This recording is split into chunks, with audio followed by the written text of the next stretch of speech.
ago on one of the talk shows, and they were talking to some of the counselors, the young counselors, and they were saying what they need to do to downtown to start to rejuvenate it, right?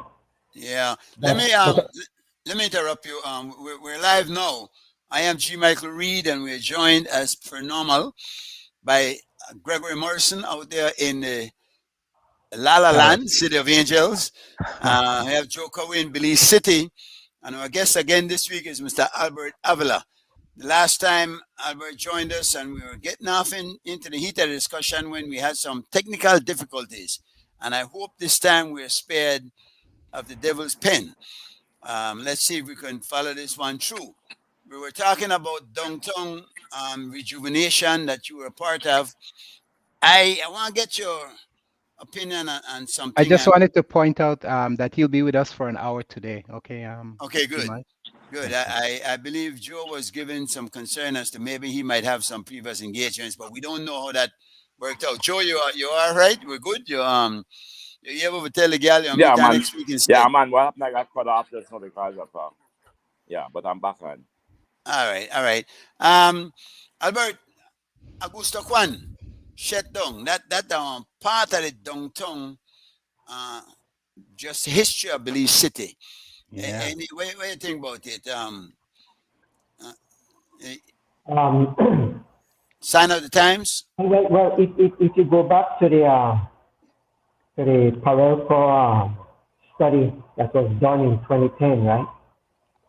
Basically, the study stated that if something wasn't done to downtown Belize City was going to eventually become dysfunctional, right? I didn't make up that word. That is the exact word in the study. Huh. And that is why they were recommending some kind of rejuvenation project for downtown Belize City. And exactly what they are saying is what we see happening with downtown.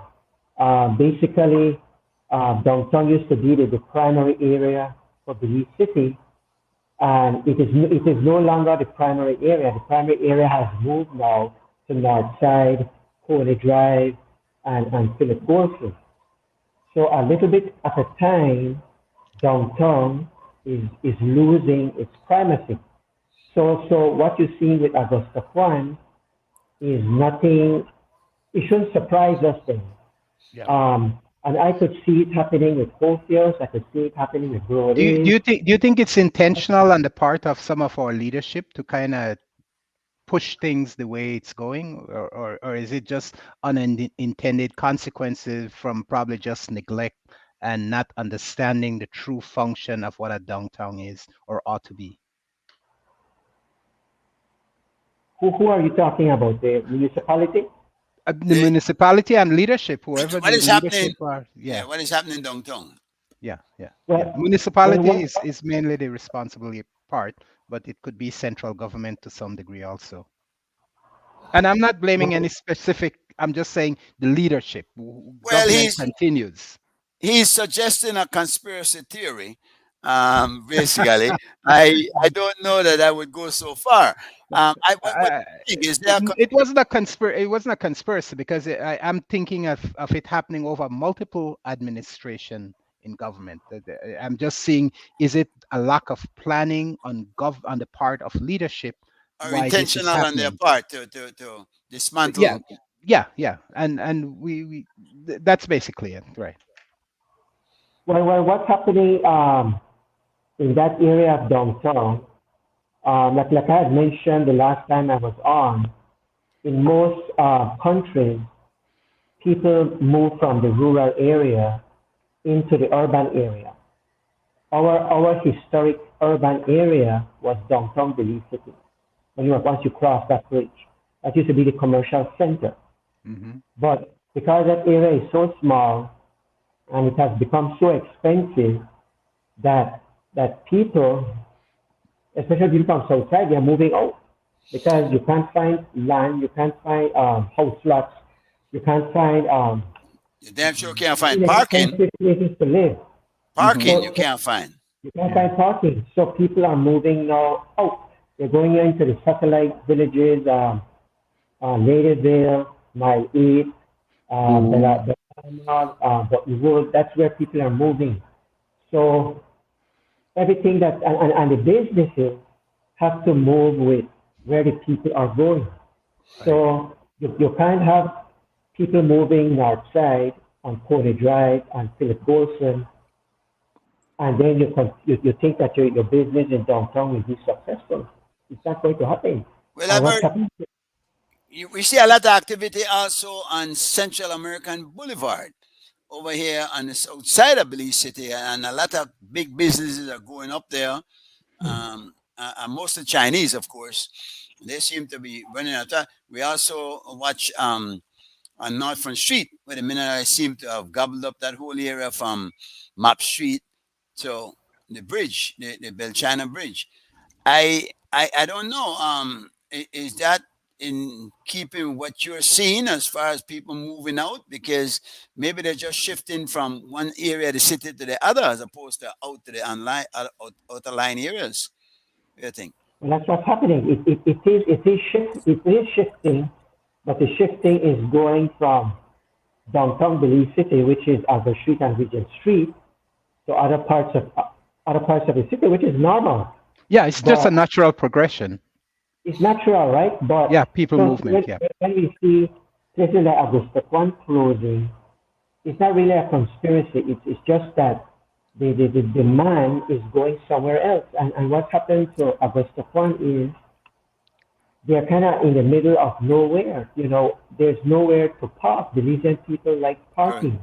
That's why a lot of the stores now are investing in properties next door, because a lot of people driving now, and when people go somewhere, they want to park 50, 20, 30 feet away. They don't want to be walking half a mile away.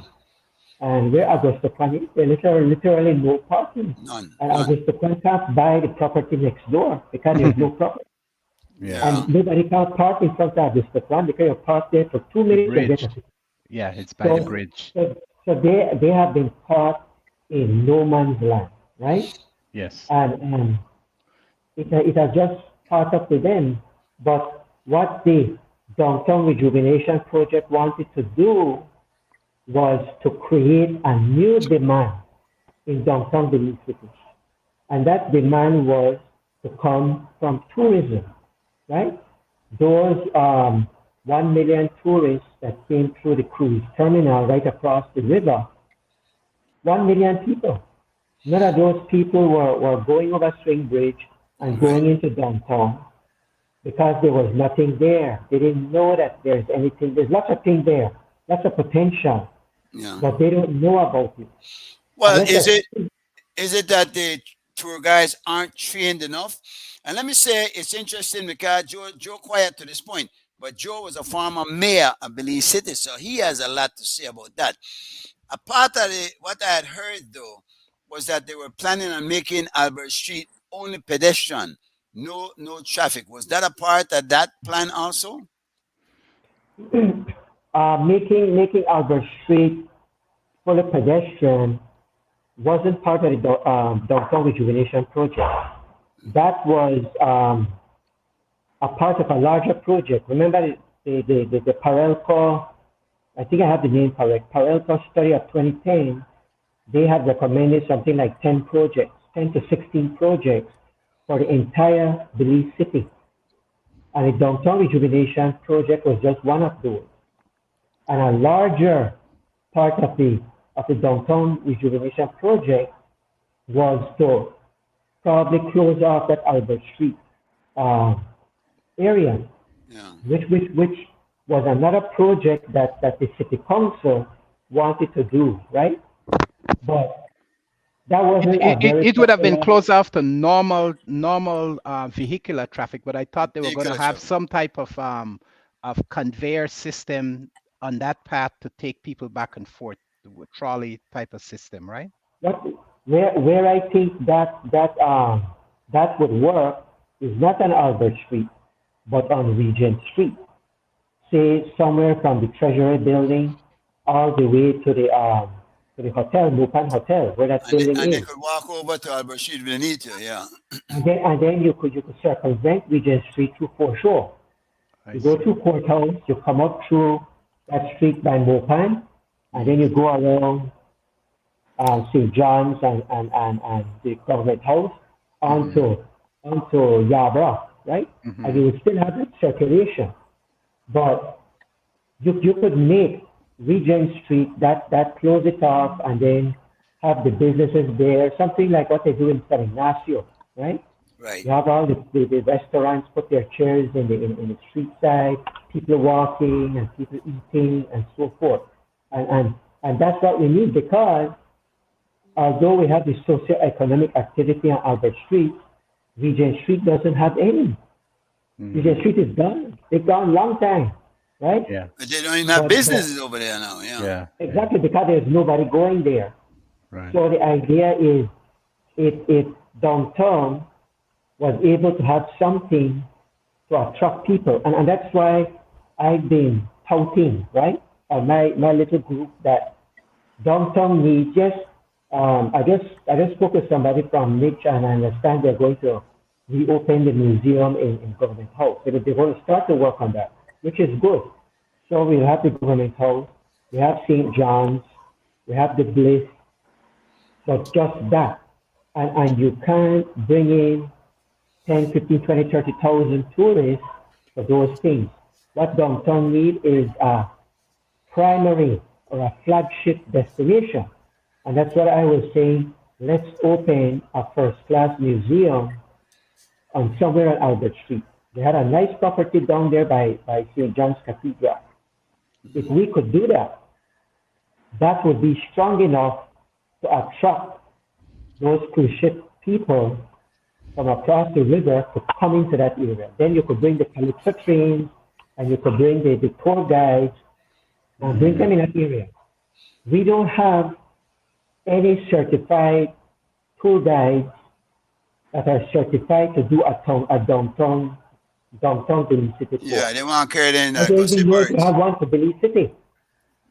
We have tour certification training for all over the country, but there's none for Belize. And downtown Belize City and Belize City has the largest concentration of historical information. We have more historical information than the entire country. But you Or know, we're not tapping into it. It's a big Albert, industry. I was telling somebody recently that when they stopped flying planes out there, they started to let the little planes go to the big airport and just let the passengers disembark from the big ones onto the small one and go to their destination. I think it defeated a big part of the Belize City aspect of the tourism trade, because they should be letting them take a taxi to Belize City. Those taxi drivers could stop at different places, maybe give them a tour around the city and whatnot, and have them use Belize City as a part of the tourism hub. But it seems that, and that might be why Gregory asked the question, if it was deliberate, that maybe the politicians deliberately tried to steer the tourists away from them, maybe because they figured the poor people would bug them, maybe they might get robbed, something like that. How did that fit into the plan? How were they looking at preventing that? Because you have of course, with the tourists coming out of the ship, you have Pink Sally right there, Majestic Alley. So that has posed a little problem from time to time. How do you deal with that? Well, first of all, I've heard too that a lot of the tour people that are waiting for those cruise ships as they come out the gate, first thing they give them is bad information about Belize City. You don't want to stay in Belize City, you want to get out. Belize City is this, Belize City is that, right? Yeah. And so they threaten the tourists, and the tourists don't even want to go into Belize City, right? So that has to change.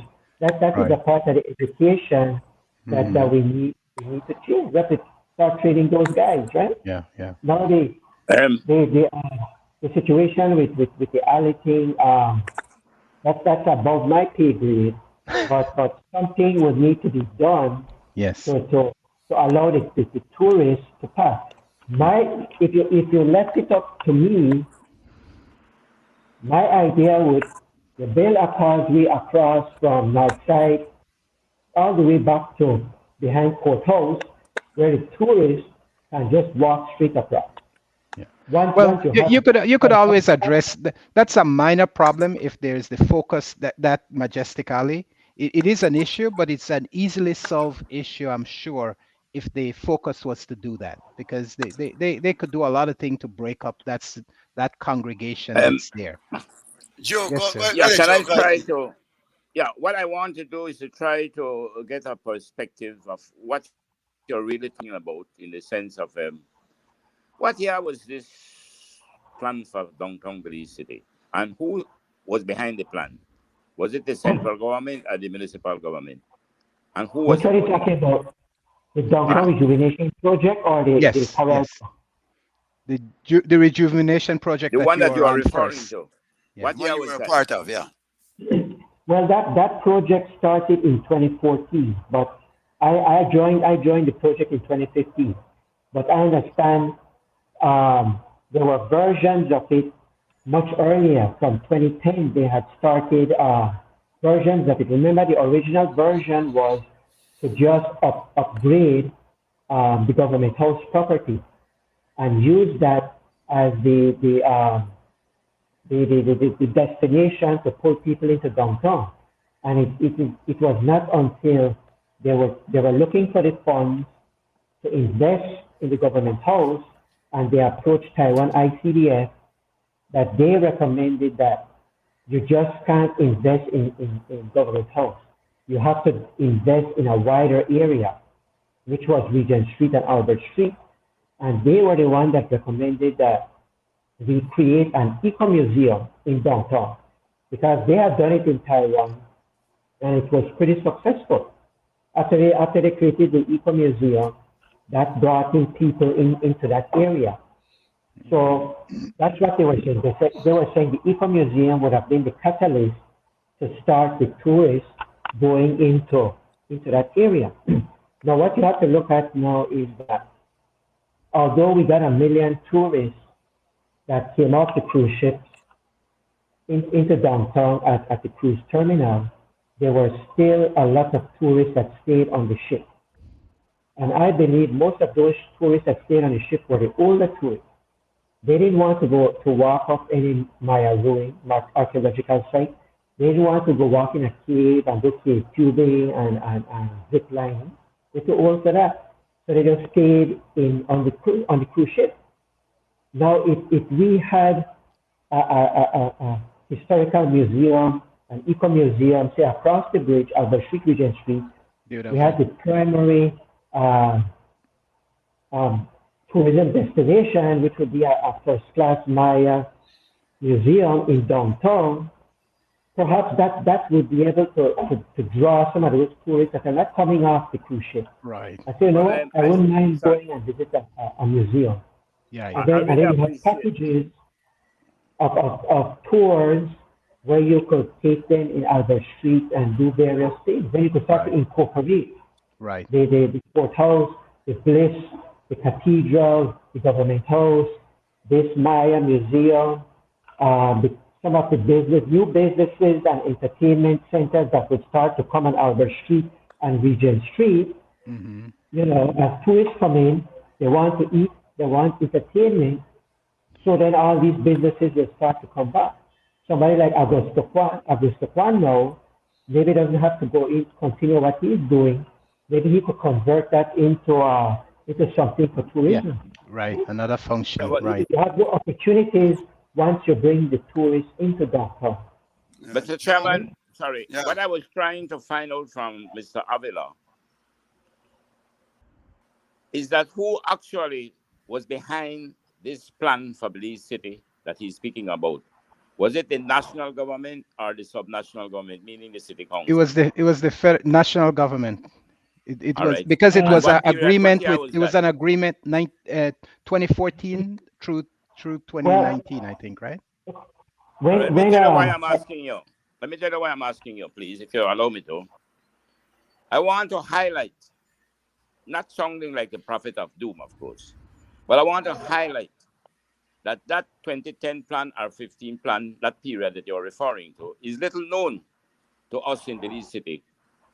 Now, much of what you said was already agreed to out of the plan that emerged in the 1990s, what they call the Greater Belize City. The Greater Belize City was a plan funded, financed by World Bank for the Greater Belize City to develop. The Greater Belize City was to extend all the way up into Ladyville and Hattieville area. Those things that you said just now, that was part of the Greater Belize City plan. The downtown commercial center would have no longer be the dominant commercial center. It would have shifted more out because the population growth, as was mentioned by Mr. Gregory, evidently would have overtaken it. So that whole area there, where you have the canal, the East Side Canal, they would have put some grills there to cover the canal for parking area. And the whole of Albert Street and mostly Regent Street would have been for parking, and they walk in to Albert Street. But that whole area was not to remain a commercial center primarily. It was for More those same reasons entertainment you're pointing hub. out, Yeah. the cultural and historical buildings and things that we had, to preserve them. That was the plan. Tell me But something. that's exactly what I was wondering though. Why No. didn't this plan get implemented, Mr. Cowie? It seems like there was some Exactly. intentional Exactly. If you sabotage allow me at to- some point. Yeah. If you allow me to, I can expand on it. Because what Mr. Avila is saying is a portion of that same Greater Belize City plan for the city to expand out into the area. Now, I was a part of that plan with the World Bank in designing the decentralization part of it. Because it was all part of decentralizing, but with a larger Greater Belize City for the economies of scale needed to take over many of the services that the central government was doing. And the evidence is there because we started many things. We started the municipal court. We started traffic management. We want to take over the fire department. We want to take up part of law enforcement. But the plan did not go further because, one, when I became mayor in 1993 thereabout, the plan had started, developed. But what they had for the city in terms of institutional strengthening, the World Bank was giving us up to 3-4 million just for institutional strengthening to prepare for the decentralization. But they were funding a lot of the infrastructure projects. What happened, gentlemen, which has happened over and over, and just this morning, I was trying to convince some of my friends that what happened in the cruise ship industry after millions were spent to develop and do the study for cruise ship, again was abandoned. What had happened is that whenever we change government, the tendency is to abandon what was there before. Yeah. And in the absence of democratic efficiency, you can never develop a country. The Greater Belize City was to be something that would go on. Yeah. Successive governments. Tell me something. How do you reconcile that with the recent move to away from our colonial past, even to the point of changing the names of these streets? They changed Regent Street and Albert Street and all the other streets downtown that had any kind of a connection to Historical, yeah. how do you reconcile that then with a move to say build museums or do things like that to try to enhance our culture in that area? What do you do with that? What do you do? Well, I would say that maybe things that remind us of our infamous past, like the case of when we had the Paslow building before it was burned down. When it was rebuilt, people objected strongly to rename it Paslow building. Yeah. Yeah. Because Well, the name Paslow had that's nothing to remind understood. us of something good. Well, Paslow was, of course, a cruel slave master. But Exactly. he was also one of the guys at the meeting of the June the 1st, where they decided to stand and fight as opposed to run. So there's a part of him too. And I don't know, your history is your history. How do you remove yourself from your history? Sorry, you asked me a question. I was trying to answer it. Do we want to make those changes? Well, I think some of them, I would not have a problem to put a plaque there and say this was where Paslow building stood, and this is the history of Mr. Paslow. Yeah, and Because I'm not it is suggesting that these our things are, history. I'm not suggesting that they are trivial. Yeah. But I don't see them as being substantial enough when you look at what you want to preserve in terms That's of correct. our past. Yeah, I Because don't if have you any look problem. downtown, if you look downtown, Belize City indeed, the past of downtown Belize City being the commercial center, being where the cinemas were, being where we gather, being where we sit on the sidewalks and stand, and we beat each other the time and the night, where we do bird watching, where we go to the theaters. Obviously, that had changed because modernity changed it. The theaters were not dominant again when with television. So we knew there were some things that we cannot preserve. Right. But there were things in that area, that Regent Street, Albert Street, whole surrounding area. Buildings were there. How The do you central, feel? the Central Park, the Yes, how do you market. feel about That's right. the We should trees have that were cut down? we should have never done what we did to the Central No, Park. that We was should a have never disgrace. destroyed the market. The That was market a should disgrace. never have been destroyed. Yeah. So what I'm And showing you, that was politicians of both sides, driven by what I call very sinister motives, destroy some of the very things we should have preserved. Yeah, and We should that's have what never I was destroyed saying. that market. That's what I was saying last week when we were talking about government having the right, and we elect them, and they are so entitled to do what they want to do, that we need to kind of put a stop on that. And I don't give them all rights to do whatever they want to do because we elect them.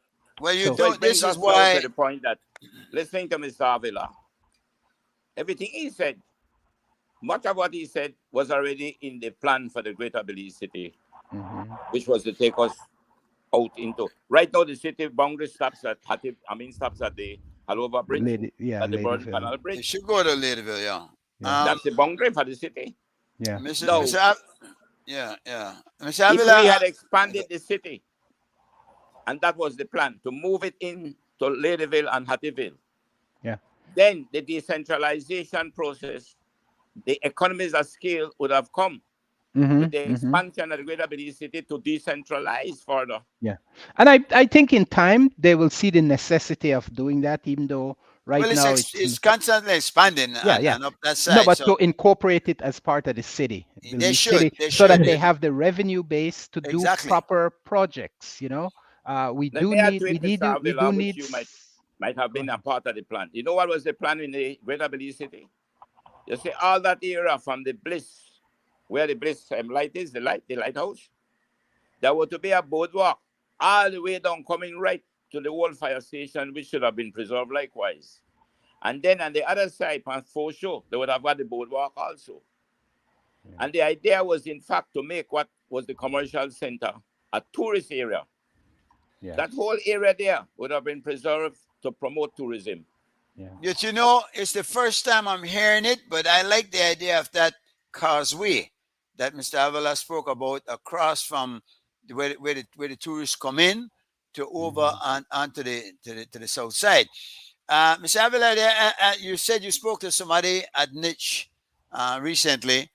Are they talking about another rejuvenation plan or a revival of any of the old ones? Not really. The thing is that a part of our downtown rejuvenation project was we invested in the rehabilitation of Government House and the entire property. But when the project was completed, that Government House was supposed to have a museum because the Government House was House of Culture, right? But we were going to change it into a museum, so we built the new House of Culture. And there's no cultural stuff in there now. Just you have they say committee meetings and investigation, right? So Government House was supposed to be a museum, but it didn't get done. But I spoke to somebody this week, and that person is saying that they're working on doing something with the Government House now. Well, you want to tell me what and so forth, but I was happy to hear that something was going to get done there because we need to get the Government House property going. Because right now, that would be our flagship destination in downtown. It'll be to bring the tourists into downtown, right? So I'm happy that's getting off the ground. Once that gets off the ground, then we could start to have people going to the cathedral, right? Cathedral is right next door. Has deep history too. A lot of Yes, good yes. history in that And cathedral. you have the Bethlehem And we have the Faith. cathedral, we have the Anglican church, we have all of these things down there. But the Wesley point to be Church, made, yeah. Mr. Chairman, the point to be made, Mr. Avila, is this.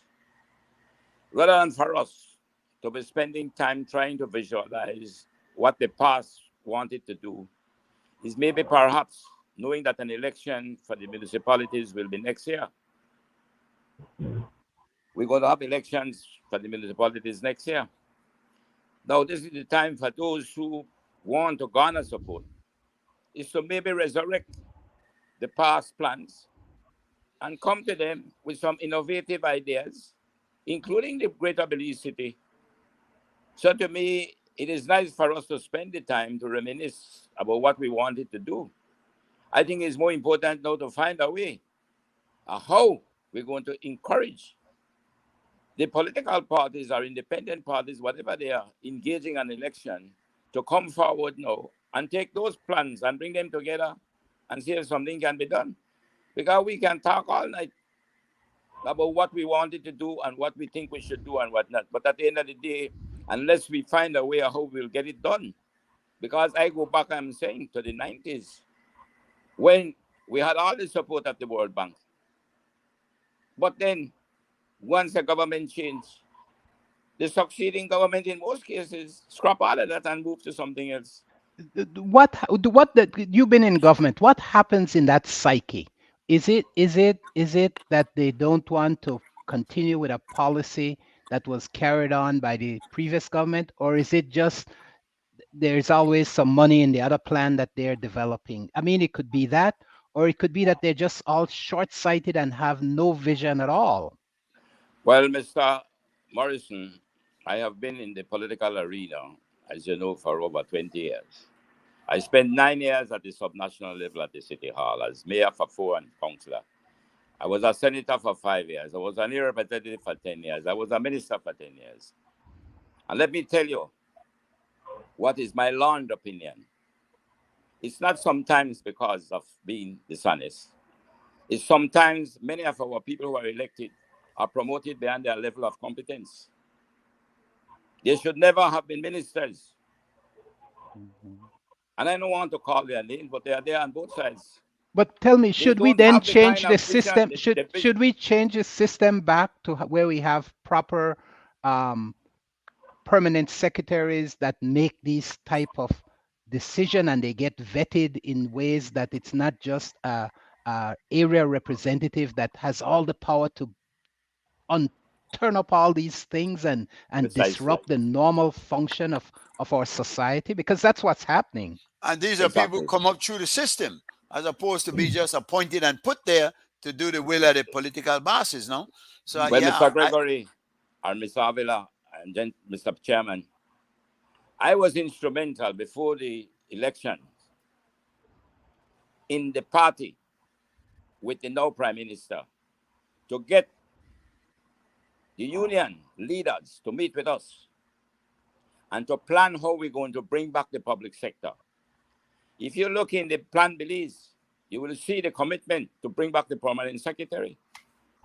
So we are going in, we are in the third year. And instead of bringing back the permanent secretary, they brought in more CEOs with PhDs whenever have no idea about public sector management. Yeah. So my point I want to make is this. It is nice for us to speak of the vision, which is good. But until when we find a way how to implement these wonderful ideas, because they are great ideas. If we had the democratic efficiency in what we had in the case of the health system, when Mr. Esquivel, the then Prime Minister, initiated the diagnosis of the health system, and when we came to office in 1998, we continue where Esquivel left off.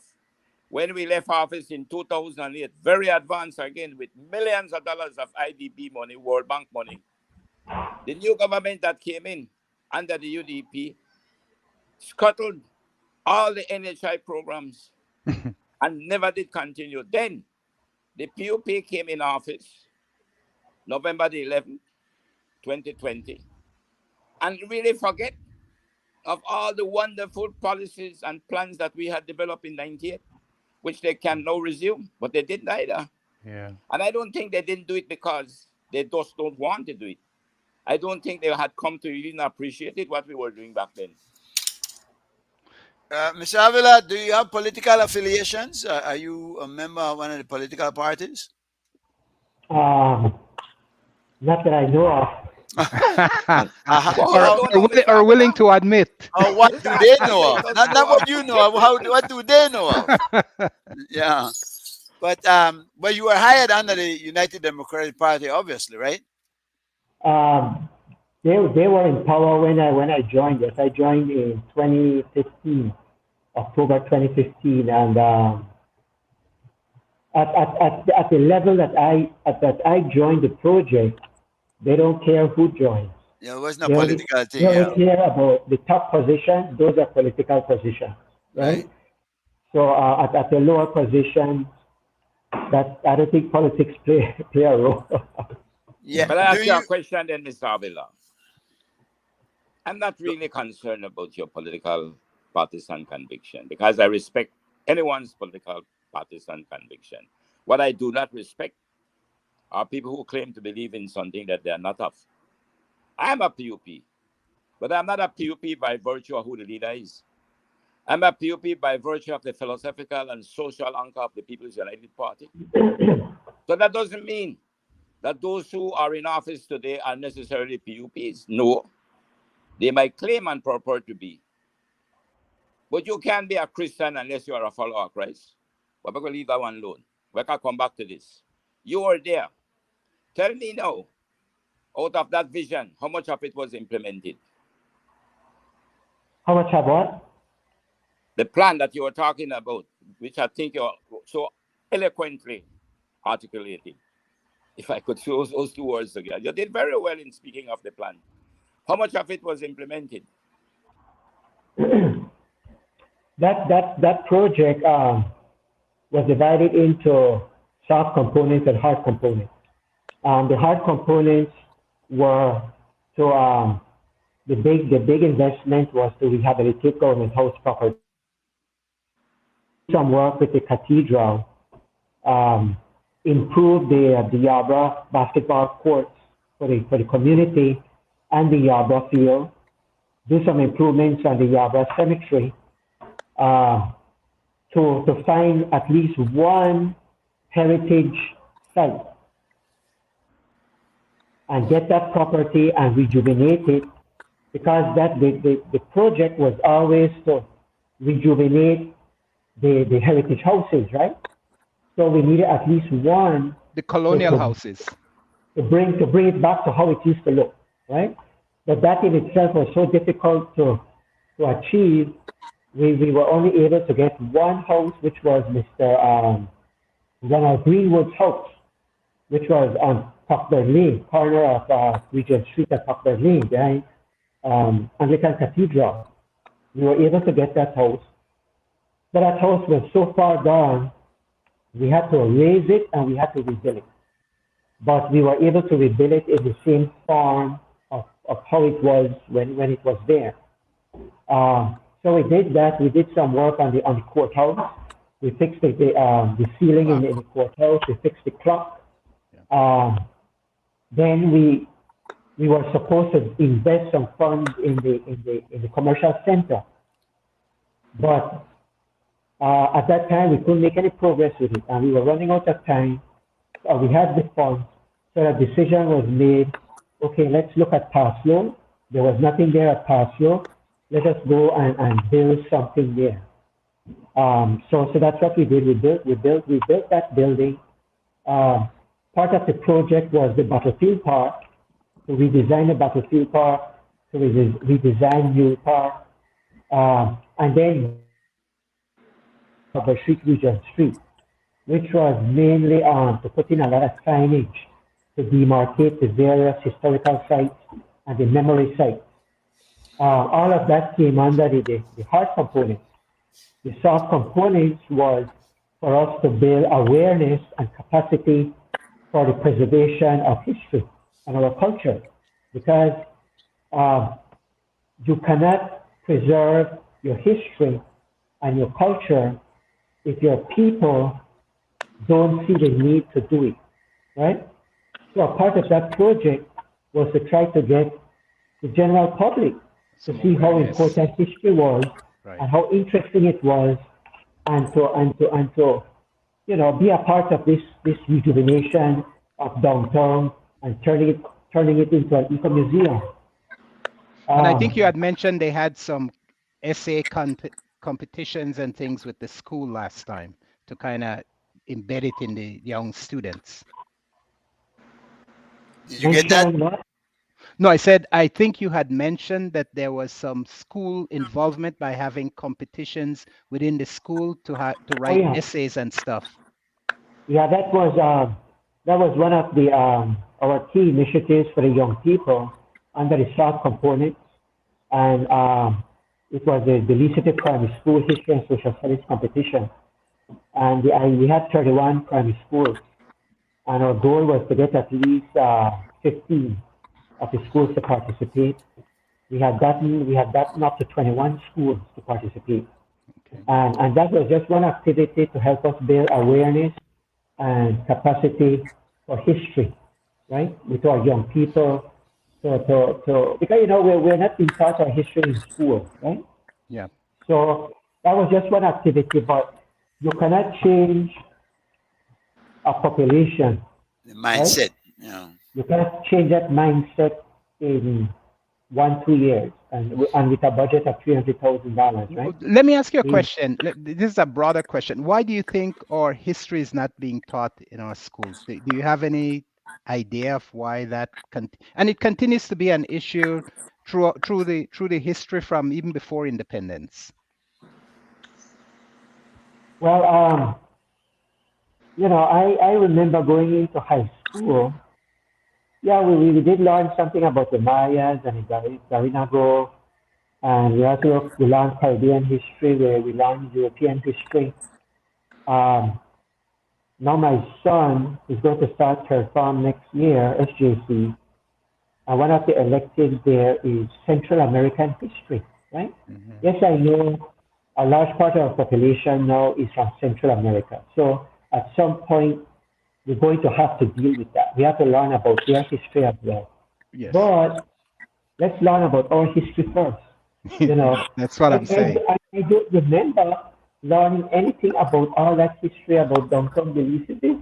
Right. I learned all of that after I joined the Downtown Rejuvenation Project. And I learned it because that was part of what I was supposed to do. And that's how I got into history. Tell me something. You spoke of rejuvenating Mule Park and the Battlefield Park. They moved to stop traffic from going past the Belize Bank and across the bridge, as opposed to up by Bata and turn down. Did that come as a part of that project? And what was the rationale? The flow of traffic? Yes. Yeah. What was the rationale behind that? Well, you have to remember that two things were going on at the same time, and all of that had to do back to the Parelco 2010 to 2030 Belize City Master Plan, right? Yeah. And I think the idea there was always to turn downtown into a tourist destination. Yeah. Right? And so that thing with the changing of the flow of the streets wasn't a part of the Downtown Rejuvenation Project. That was part of another project that Mayor Bradley was doing. All the concreting of those streets were a part of that 2010 to 2030 master plan. All of those things are in there, the Queen Square Market, the Chitamal Street improvement, that whole area with the new financial building, the canal, the cruise port by Port Loyola that can't get off the ground. That is also a part of the plan. And that's a key plan, because that project, if that was able to get off the ground, would help to rejuvenate the Port Loyola area, the Queen Charlotte area, the Yabra area, the downtown area, the foreshore area. because that is also in the master plan. Yes, politics has gotten into that, and the environmentalist has gotten on into that, and that hasn't been able to get off the ground. But that's a key project because that's going to bring the tourism into that area and will actually filtrate into downtown Belize City, right? And when you get some time, you guys need to go into the Belize National Historical Society Facebook page, and right under the cover photo, you have some links there. Look for the one that says file. In there, we have a whole list of what I call our library, a lot of historical documents. Go all the way to the bottom, and you'll see some annexes. Read Annex 9 and read particularly Annex 10. And if you read Annex 10, you'll see all the projects that were supposed to make up this 2010 to 2030 master plan. And when you look at those projects, you will get an understanding. I don't have anything to do with politics. Yeah. Well, it has everything to do with politics because it's the politicians that stopped it. And I am concerned and wondering why it keeps getting these break after we complete all these studies and we do all these things, pay all this money, and we not only pay money for the study, but pay money to start developing the process of these things, and then it gets stopped just in the middle. You know, we spent all that money on the government house. We spent all that money on the redevelopment of that house that you talked about. We spent all the money that we probably wasted building that commercial center at the corner of the Bridgefoot and tearing down the proper historical market that should have remained. And we destroyed the Central Park to where it is that I don't even know what it is. We destroyed you have a point because, and that's where we don't have the follow through from one administration to the next. I think the 2010 to 2030 master plan was a good idea.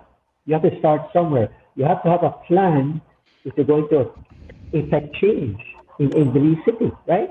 Mm-hmm. And yes, money was invested to get the contractor to come and do this study, come up with a plan, and there have been 3 or 4 different parts of that plan that have been implemented already.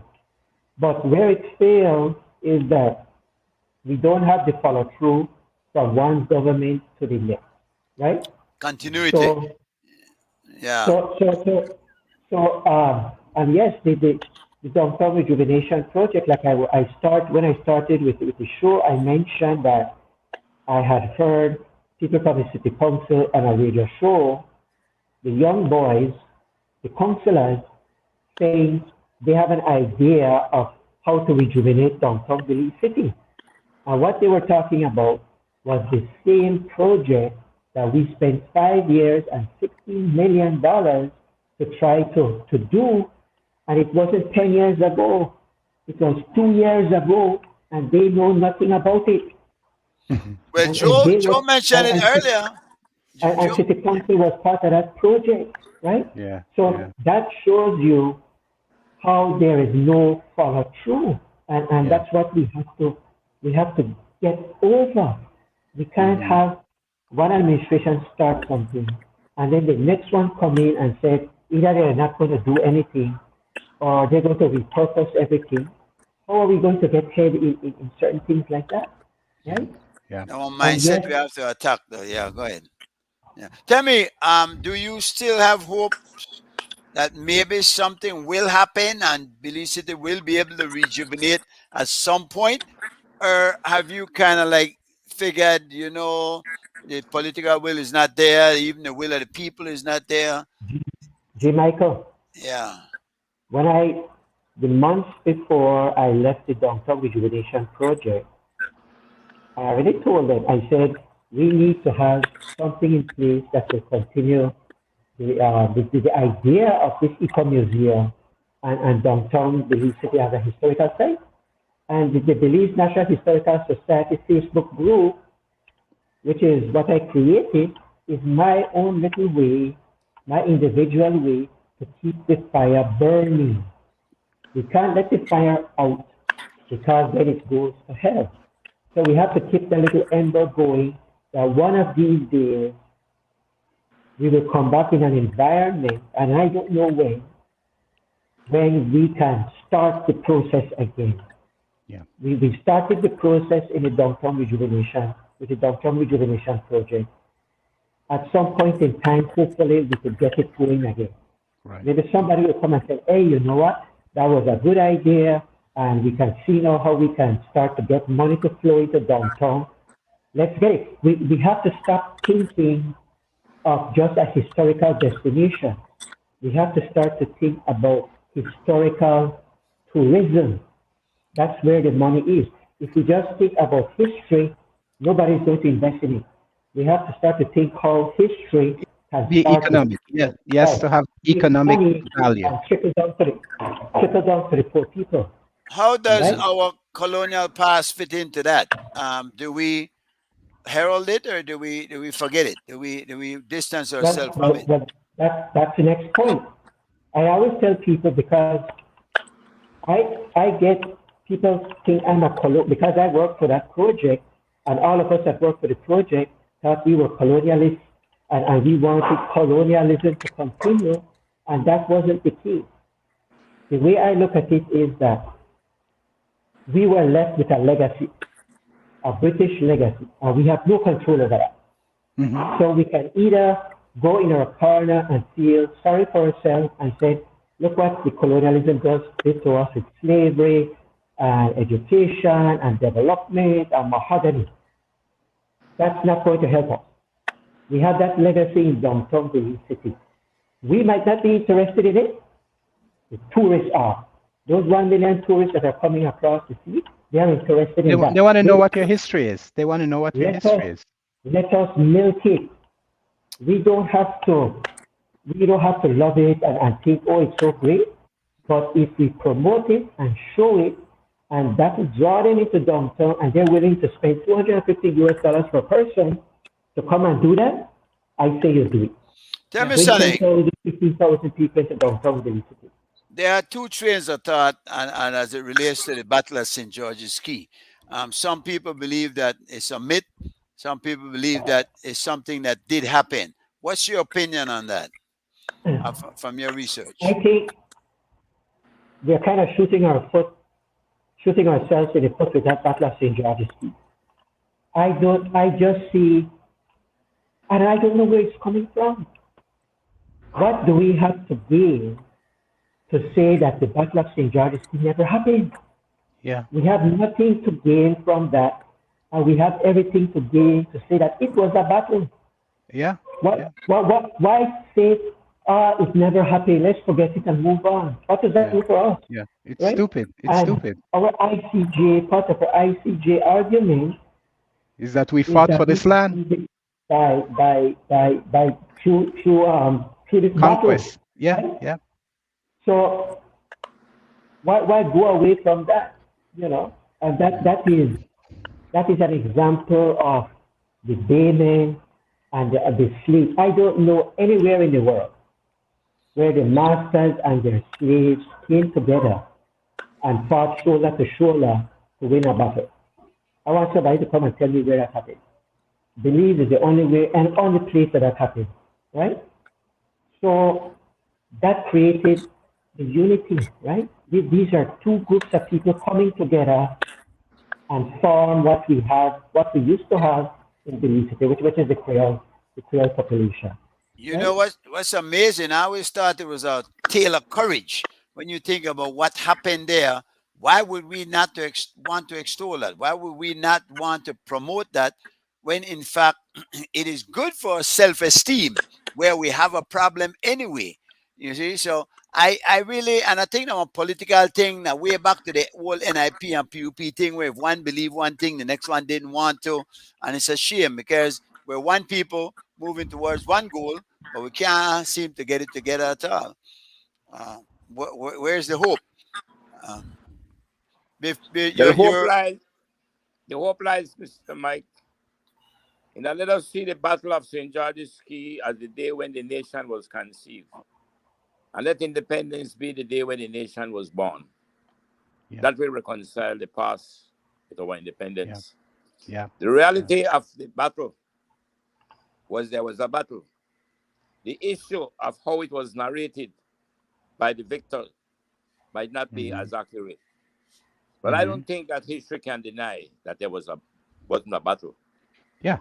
The battle, we must ask ourselves, did we benefit from the victory of the British? Or would we have been better off if the Spaniards had won? No, the Spaniards didn't win, the British won. So the truth about the battle, it was not about our independence. It was about a choice between two colonial powers. At the end of the day, I don't see the battle as something that I would hold up as if though we were free men and women fighting. Of course for not. Yeah. Sovereignty of our country and independence. But I will not, on the other hand, trivialize it and pretend that it didn't exist, because it did. And as Mr. Avila is saying, we cannot deny that there was not a colonial past. But what we need to do now is to see what was it that we could have salvaged from that past, and what is it that we could have done with it from the period of starting partisan politics in Belize to self-government and to independence. Let me There's one thing that I want to mention before leaving.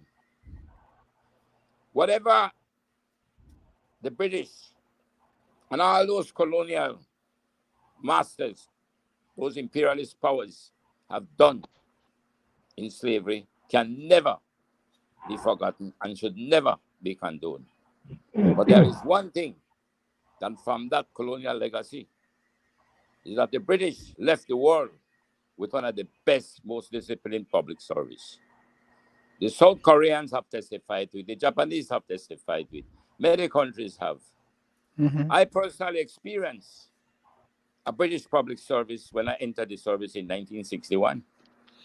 But I can say this, the public service today, after 20 years in it, I went in 61, left just on the leave of independence. This public sector today is worse than the colonial public sector. Let me read what this lady... Let me read what this...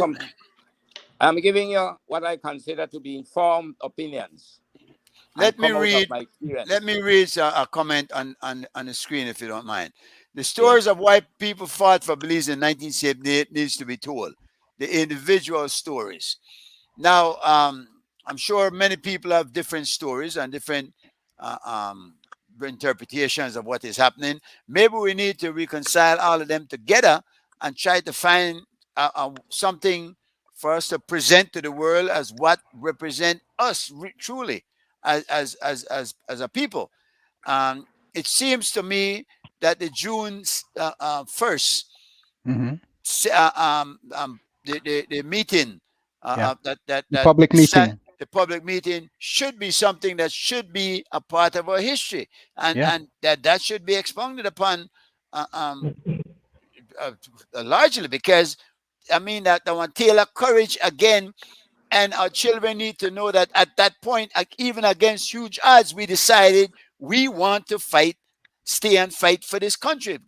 And maybe we would love it more then, because I think a big part of the problem we have now is that a lot of people don't seem to even love this country.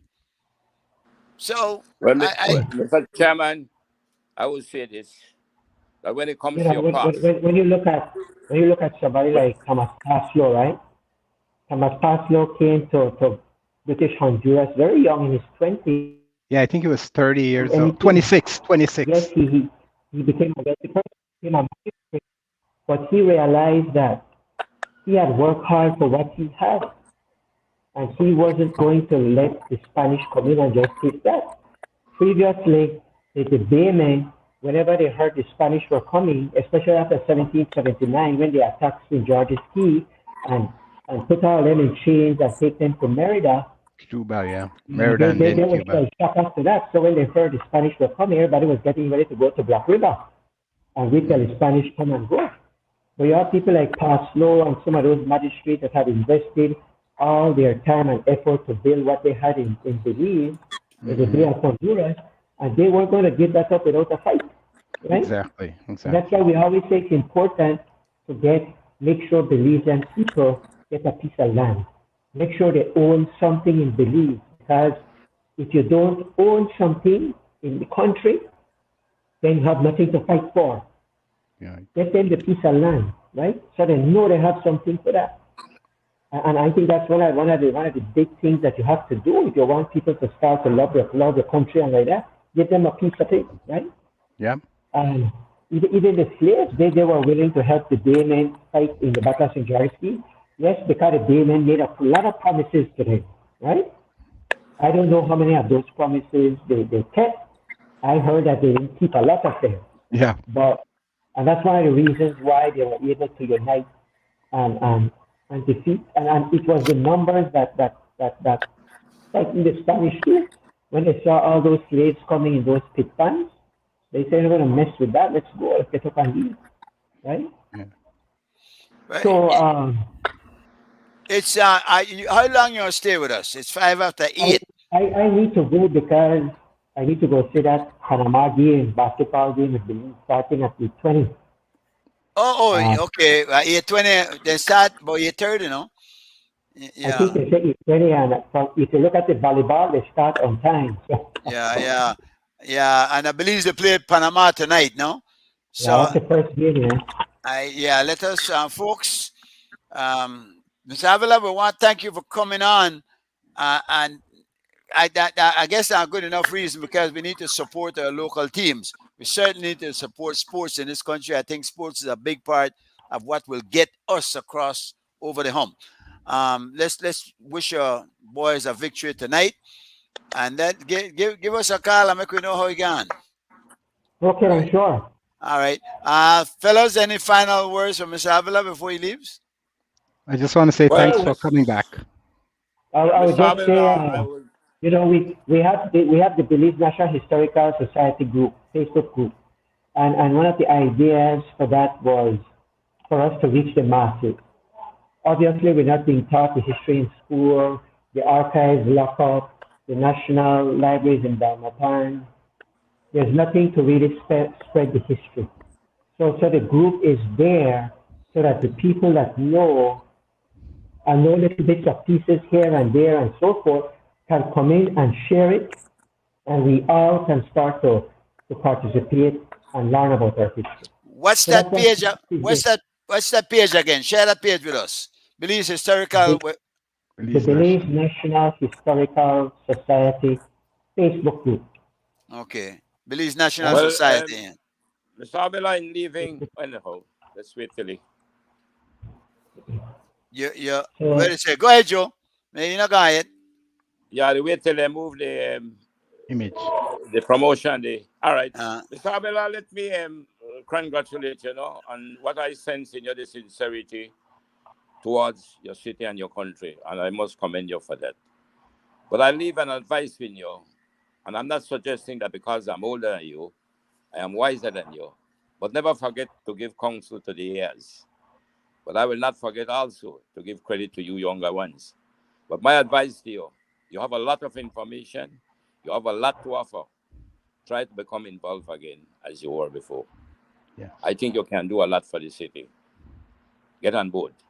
That's my advice. Thank you. all right. Thank you for having me.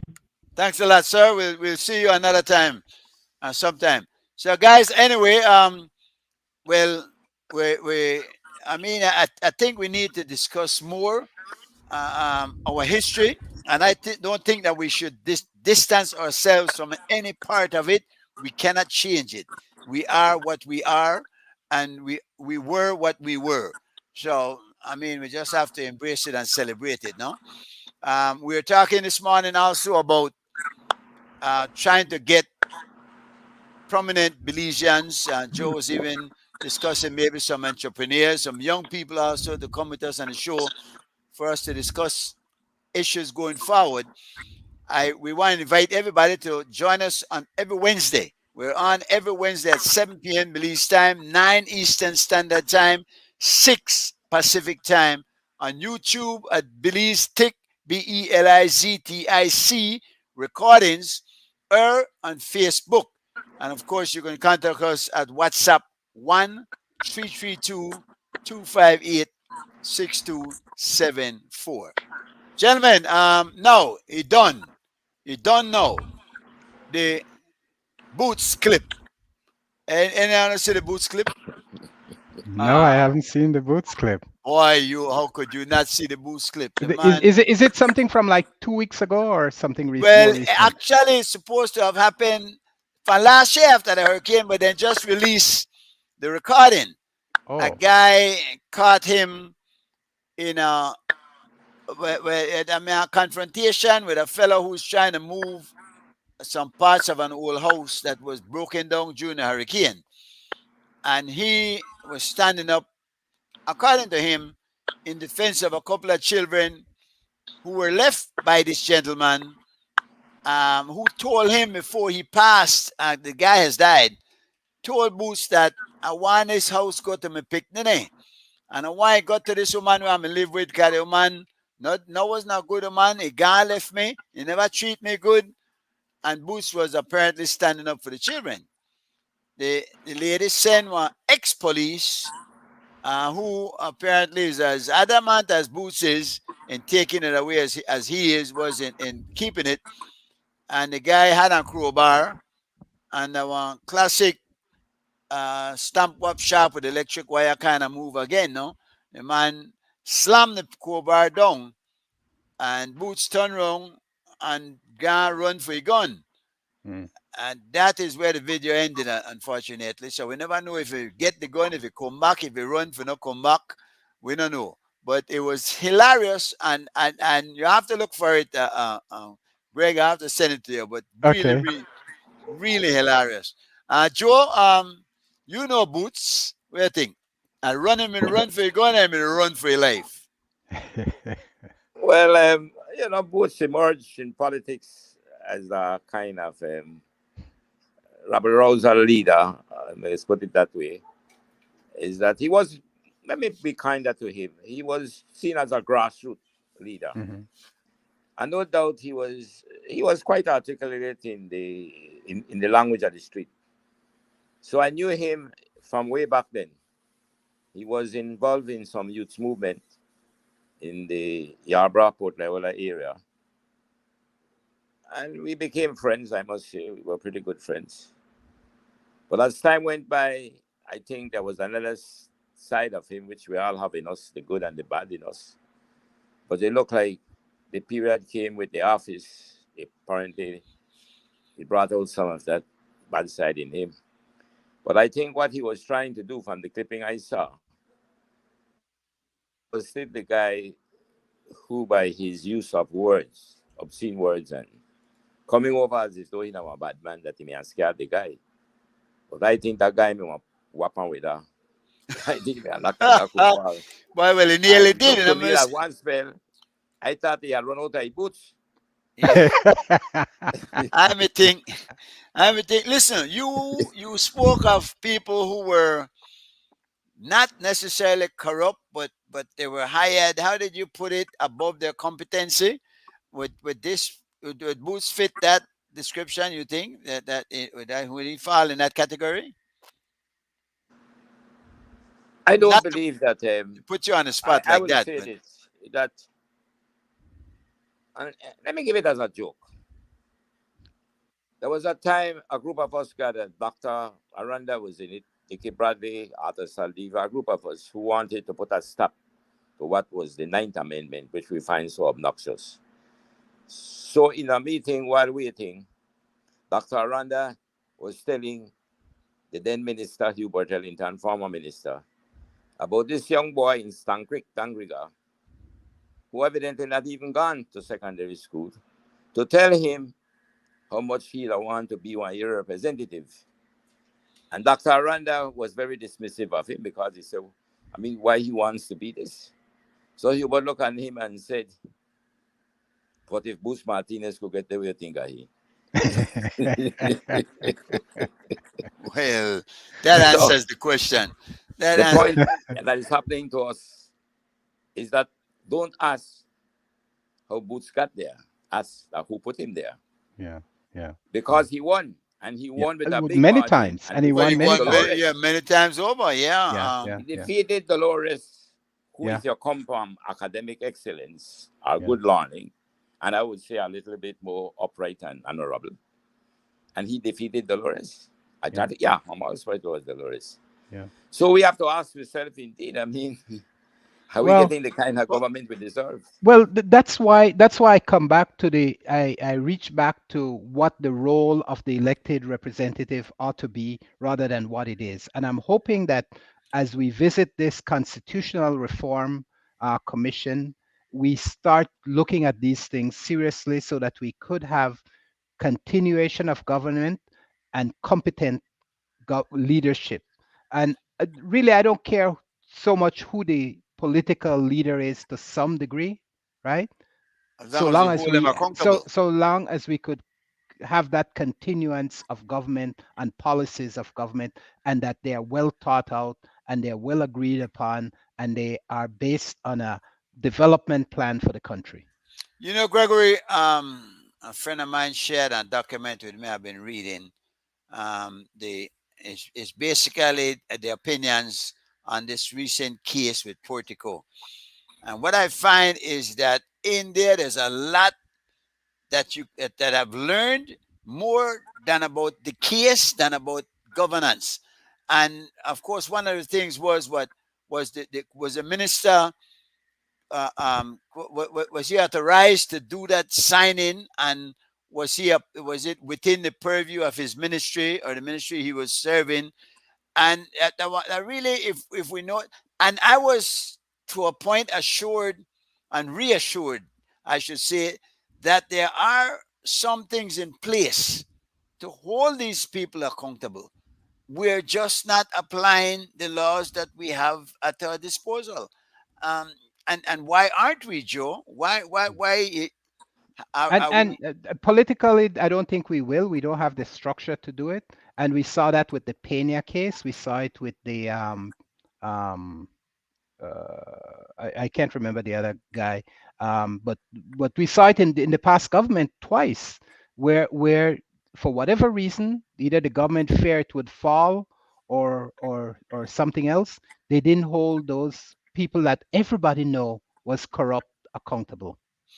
But it's funny that both political parties know exactly who were corrupt. They know they have all the goods on them apparently when they're out of government, and when they get in, nothing is done. Yeah. I could remember Dean Barrow having a file thick, and every time he went into the house, he'd pull out one more and say, "Well, I got a whole lot of this now. I could bring out more." Well, bring them out.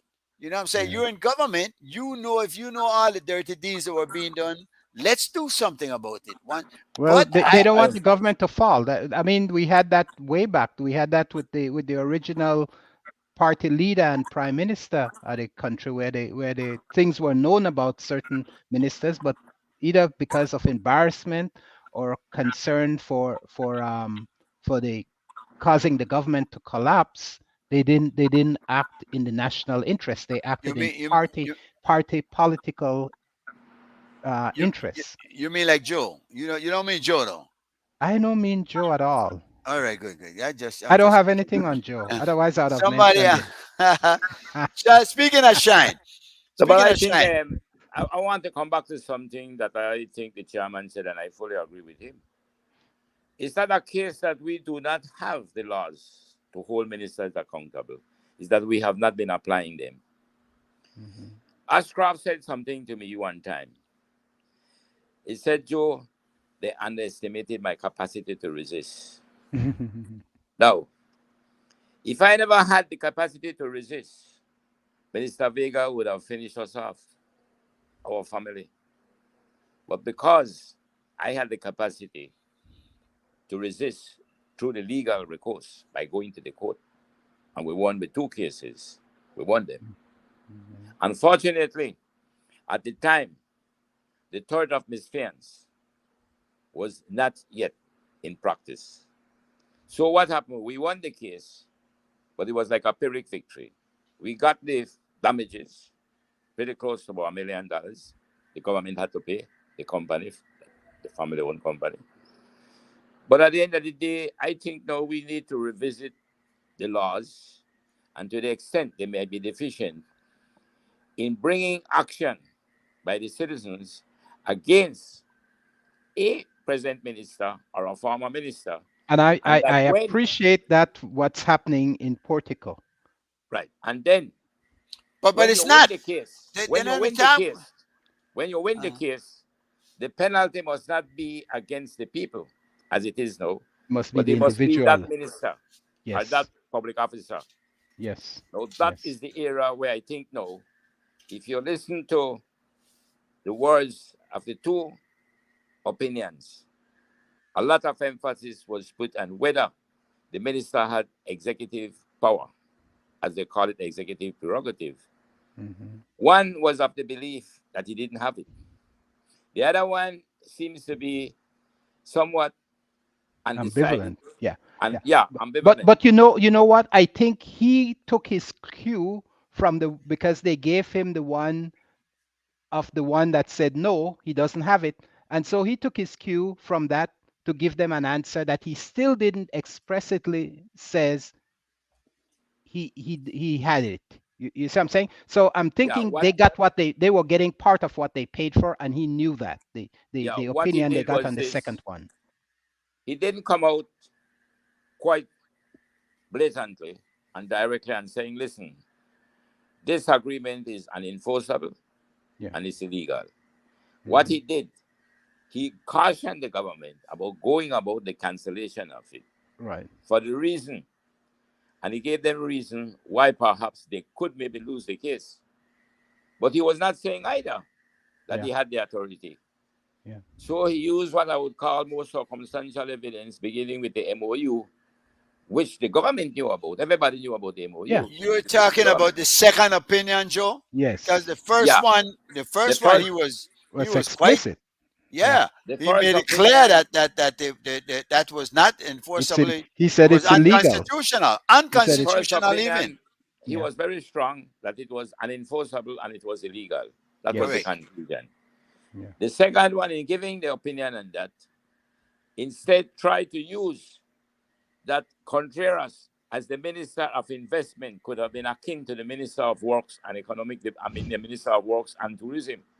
Yeah. And he used that investment to show where maybe under his portfolio he may have had the authority. Because But it came on investment. I think he gave wasn't them the explicit. opinion the government was trying to solicit, and I think he knew They that. got the- they Well, got that the is opinion that they might be wanted in the why second one. that They might got the be why opinion they wanted in the he second one. passed by the first one, because you spend and Joe, you made the point that they spent almost $1 million to do a survey on tourism and what get opinions on how the tourism industry should proceed, and then abandon it. And here now you have a man get the opinion, spend $100,000 for it, and said he didn't even read it. Now that baffled me. I'm like, are you serious? You pay $100,000 and didn't read what you bought? He said that he was advised not even to bother with it, as if though that it was just nonsense. That was not no nonsense at all. He made I think the first one made a mistake, which the second one pointed out. Which when was he what? When he tried to use the finance and audit reformer. Yeah. I think the first one made that mistake, but that was not the only reason he gave. He gave other reasons why it was unenforceable. Yeah. But the finance and audit reformer could not have made it unenforceable, because the finance and audit reformer was for purchasing goods or services. And what the second one pointed out, that the government was not in any way purchasing goods and services. It was an application before them for permission to do the port. Yeah. So that was a mistake the first one made. But to me, he did not bank his decision only on that. But he made the point, and he was specific about that the Attorney General nor the Prime Minister, who both claimed to not having known about this, had to have been signatures to it for it to have been valid or enforceable. Yeah. So I don't see why, after reading that first one, or even being told what was in it, as It's the Prime because Minister. it was retirement for the boys, retirement fund for the boys. You sound like Michael Ashcroft. I know. I'm reminded by what Mr. Cowie had said last time. Boy. But I agree with the chairman. The first one was sufficient. You don't need any other further opinion. Yeah. Well, Yeah, it was because they wanted to pass it. They were looking for ways to. The interesting thing is, it would seem so indeed. Yeah. The interesting thing is there are a lot of things that we can learn though from those two documents. Lots of things that could apply to other situations, and maybe any good attorney could use for future reference in other cases, because it dealt a lot with the powers of the executive and also the Constitution.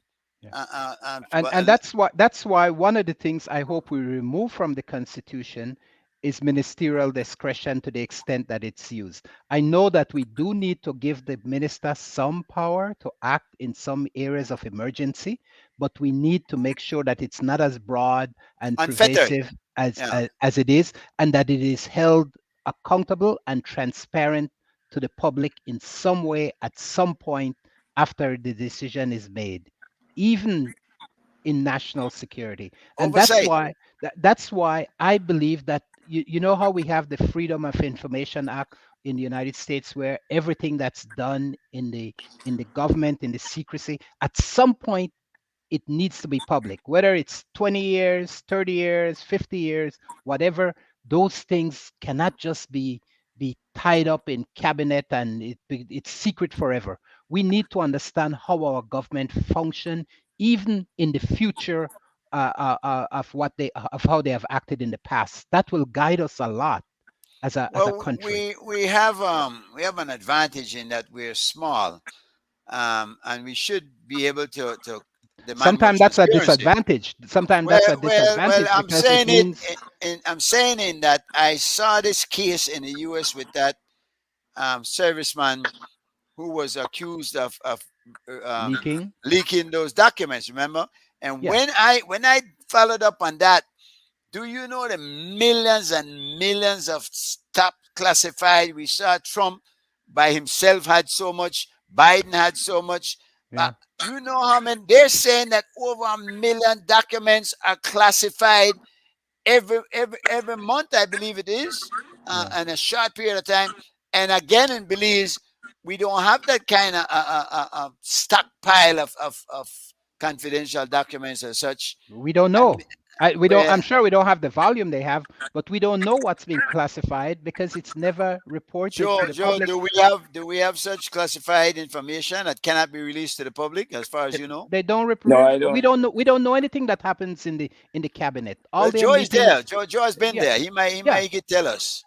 Okay. No, I don't. I can't recall during our period. There might have been matters that was supposed to be treated in confidence until such time when it was published. So those are things that are not classified documents, as they are referring to in the case of the U.S. Right. If we had secret. If we had spies, if we were working with diplomats that are spying, and we are using spies and we are using CIA code, and those were the things that will become classified documents. No, I'm not. We could remove the term classified. I'm talking about secret actions that are taken by our government in secret and is never made known to the general public. And there's no mechanism of bringing that to the public, to the front of the public at any time. There's no legal requirement to do it. There's no mechanism to ensure that the decisions made in cabinet at some point comes out as a public discussion or knowledge to the people of the country. It has to be some comfort, though, when we look at this case in point, this particular thing. Yeah, but some classified documents in the U.S., and I know this for a fact because of in the case of the John Kennedy assassination, there are some classified documents that they go long after, and they may never declassify them until when the time has so passed that nobody's life could be at risk again. I understand that, but I'm saying even through history in that you could see what the mistakes were made, what was done, and it gives you foreknowledge of the government, of your actions of your government, even if it's 50 years, 100 years down the road. But what I'm saying, in the U.S., there's mechanism to make those documents become declassified and in the general public forum. but No. there is. But in No. Belize, there's no such mechanism to bring out what government Gregory, ministers there's and none to make cabinet. them secret. There's none to make them secret. Much less make them unsecret. They are the cabinet. If The meetings of the cabinet are secret, and they're not supposed to be out in the public. I'm saying those meetings at some point, the details of those meetings needs to be at some point be available to the general public of the country. No, but They then, should no, not. cabinet meetings the day after. What were the permanent secretaries? No CEOs. They are brief. The CEOs But are it's not brief, and public. then- It's not public. Yes, man. Yes. Then afterwards, there is a press release given by the government press. No. plus there's No, Public that's not Information true. Act. No, That's not a true. fact. That's a fact. That's They not have true. to. That's not true. It's That's not. not It's true. not as bad man, as you because think, Gregory. once- It's not No, as bad as you Once think. No. a cabinet paper had been passed, it either If- will proceed to the parliament because it is for codification into law. I understand. it will Understand if it remain- becomes a law. I understand if it becomes a law, it then becomes known what was. But I'm talking the mechanism and the processes of what was decided, what was said, the details of how a decision was made is not documented and made available to the public. But, That's what I'm can talking you about. can you, Gregory? No, but must they not- don't have to make that. That's what for I'm your saying. right. I don't But you see should. the benefit But of it. no, there is benefit in that. No, Why? We need to know what the why. public We needs need to is know. what is the Nah, decision. you just being nosy. And then why No. was the right But time? I'm being nosy, but that's the people's information. They don't have privilege to that information. No, I they do don't not. know. I don't know. You No, they have, don't. They do not. They you- do not you have have- that privilege to that information. You know, I'm Dean thinking Barr once said something that people might not be sophisticated enough to of course, and they understand all think such that. They all things. think Nah, that. nah, They all I think the don't- people I are. don't know- They I all don't think buy the that people one. are That stupid. one isn't true. I don't see that happening in neither governments. Neither of them have been doing that. There's no need to. Look at this one. When that cabinet paper was withdrawn, Which the cabinet proper paper? procedure indeed. The same was to have protocol left- agreement. Right, but the proper procedure would have left it as a withdrawn paper and discarded. But what happened? Somebody thought it important enough to leak it out, so they leaked it out. Yes, that's exactly, and that's what I'm saying. We needed to know that what happened there, even before someone leak it. I'm saying that should somehow a mechanism of what was going on need to be part of our normal disclosure to the public. And I don't care if they set it up that it happens 5 years later or 10 years later.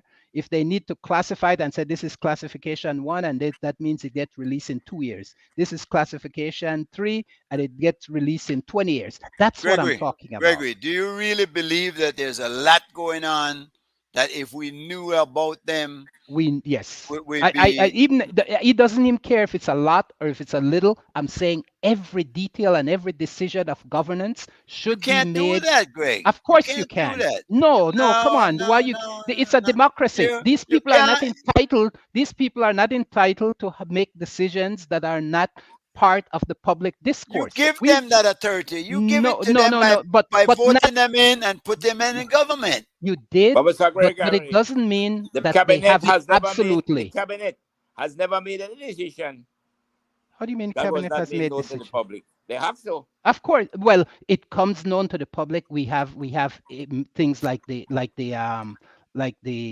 with the arrangements with Guatemala and those, I can't even think of the thing right now. But those arrangements that we have made with Guatemala that kind of limit our border and adjacency zone and those kind of things. Those are the things that I'm talking about. That But those have to be made public. They made public in the end. No, they have to because you couldn't have implemented them without making them public. You have to. Well, in the end, we know. But I understand your concern. I don't think it's valid. I think no, it's valid, Mike, because I think government represents us, and they should yes, not have but we have any to have secret. some degree of confidence in them Yeah, to but know that I they don't. will do. Mr. Gregory, you are giving an opinion of what you believe is going wrong. Yes. But you have no evidence to support that it is so. So what you leave with is this. No, what you leave with this. No, I'm saying give me the disclosure of all the events. That cabinet is making decisions and the public may not know about them. Yes. I can tell you this. You see the cabinet there? Don't care how united they think they are. If they think they want to do anything, when they want to come out, you want to come out. Trust me. Sometimes in the cabinet that I sit, before the cabinet finished, Jules knows some of the things will happen.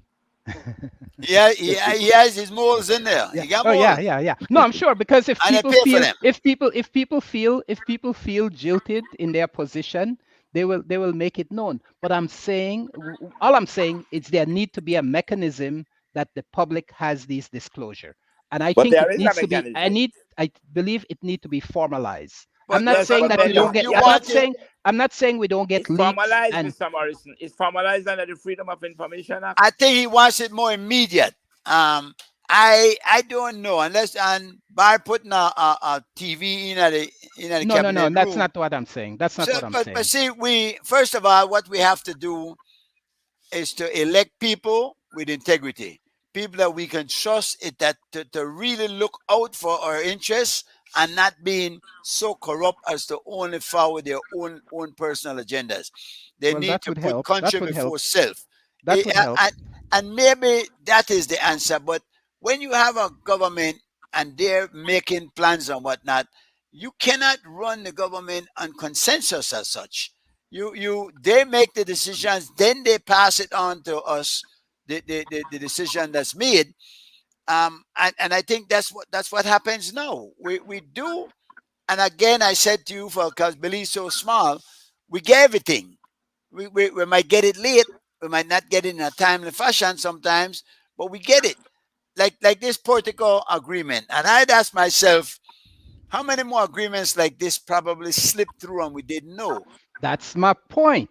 I That's my see you, point. but I don't know because this Because one nobody didn't leaked go. it. Yeah. We saw issues with when the Belize Bank was formed. We saw issues with the telecommunication project. We saw many issues that were dealt with in cabinet that the public didn't know until we are suffering the consequences of it. And sometimes that's 5-10 years later. What I'm saying, we need a mechanism to understand why they made this decision, what concessions was given to have I this business come in and set up and go. And then we could start understanding where the corruption is and why they made those decisions. I agree with you fully that there has to be better, needs to be done. Better should be done. I don't agree with you that area is where the priority lies. I mean, we have bigger fish to fry, as they say. There are many areas where we need to tweak the Constitution and hold our elected officials more responsible. I don't know that making sure everything they discuss being public is the answer to it. Certainly there That are, that is exposing democracy. And once you inoculate it with disclosure, there's less chance of having corruption. That's my concern. But Mr. Gregory, I don't want to give you my assurance if I can.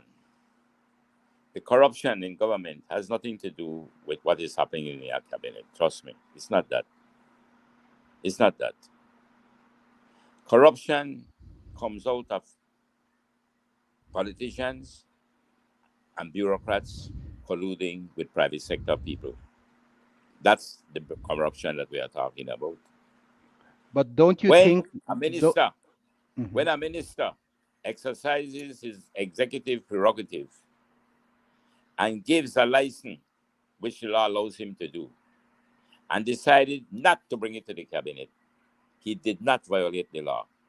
What he violated was a convention, where, because the Constitution calls for collective responsibility, the minister should have known that it would be better for him to bring the decision to the cabinet. Not that he needed the cabinet, because the Constitution under the portfolio assigned to him by the Prime Minister through the Governor General gives him the executive prerogative, which is exactly what these two opinions, especially the first one, was putting a lot of emphasis on.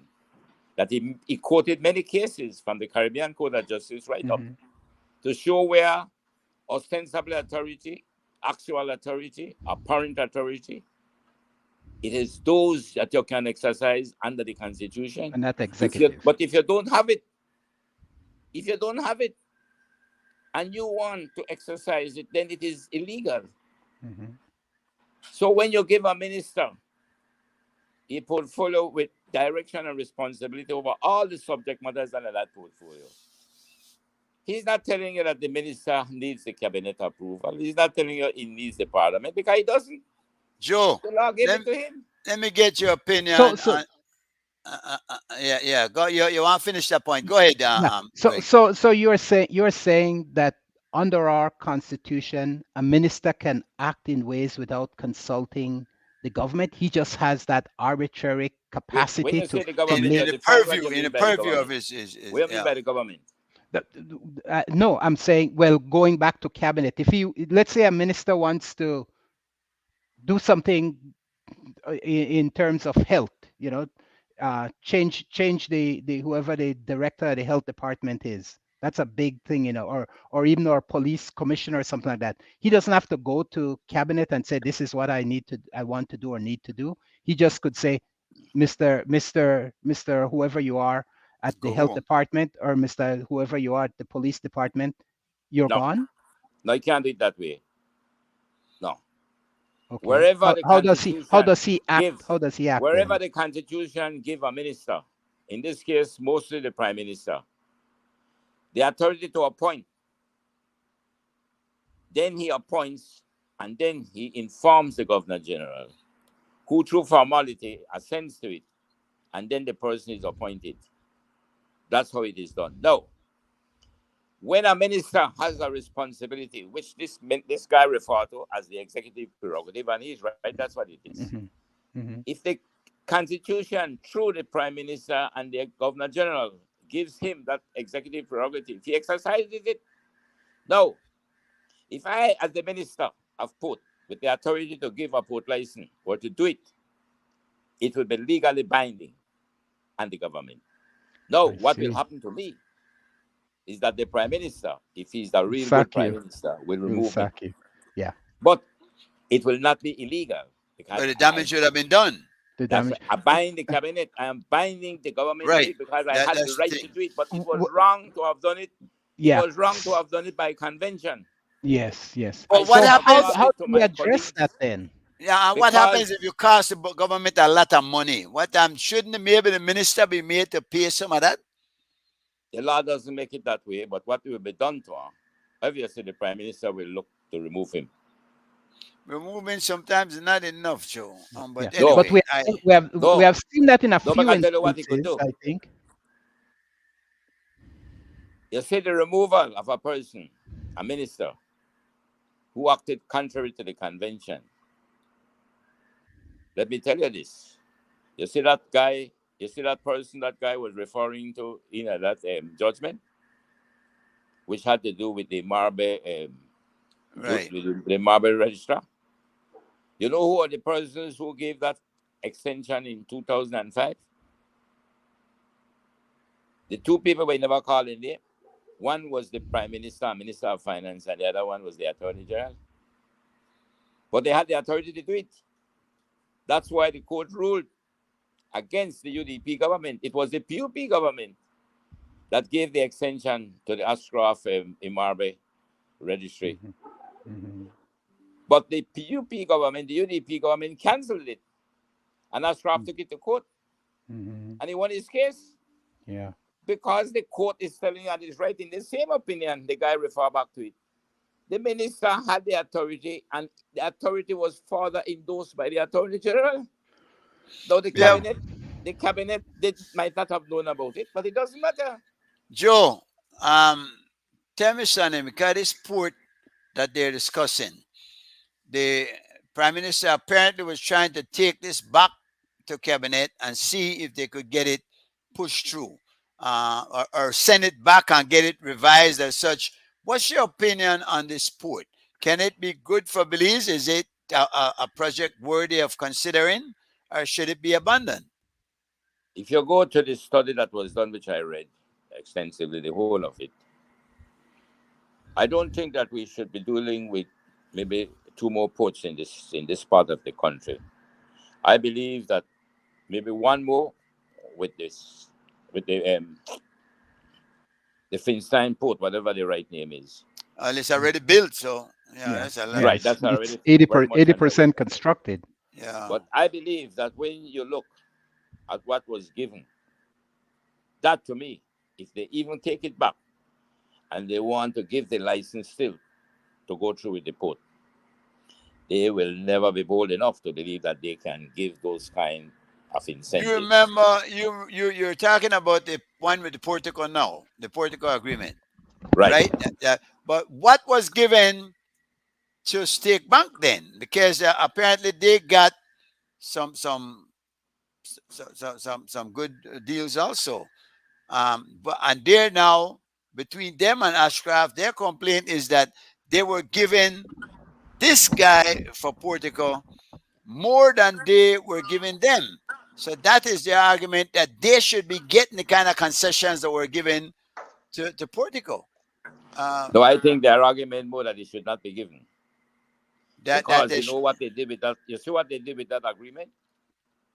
They are saying that every port within 25 miles radius, right, will be denied certain rights that they have now. And which these means ports now that exist, port at Stake Bank would have been affected by it. yeah.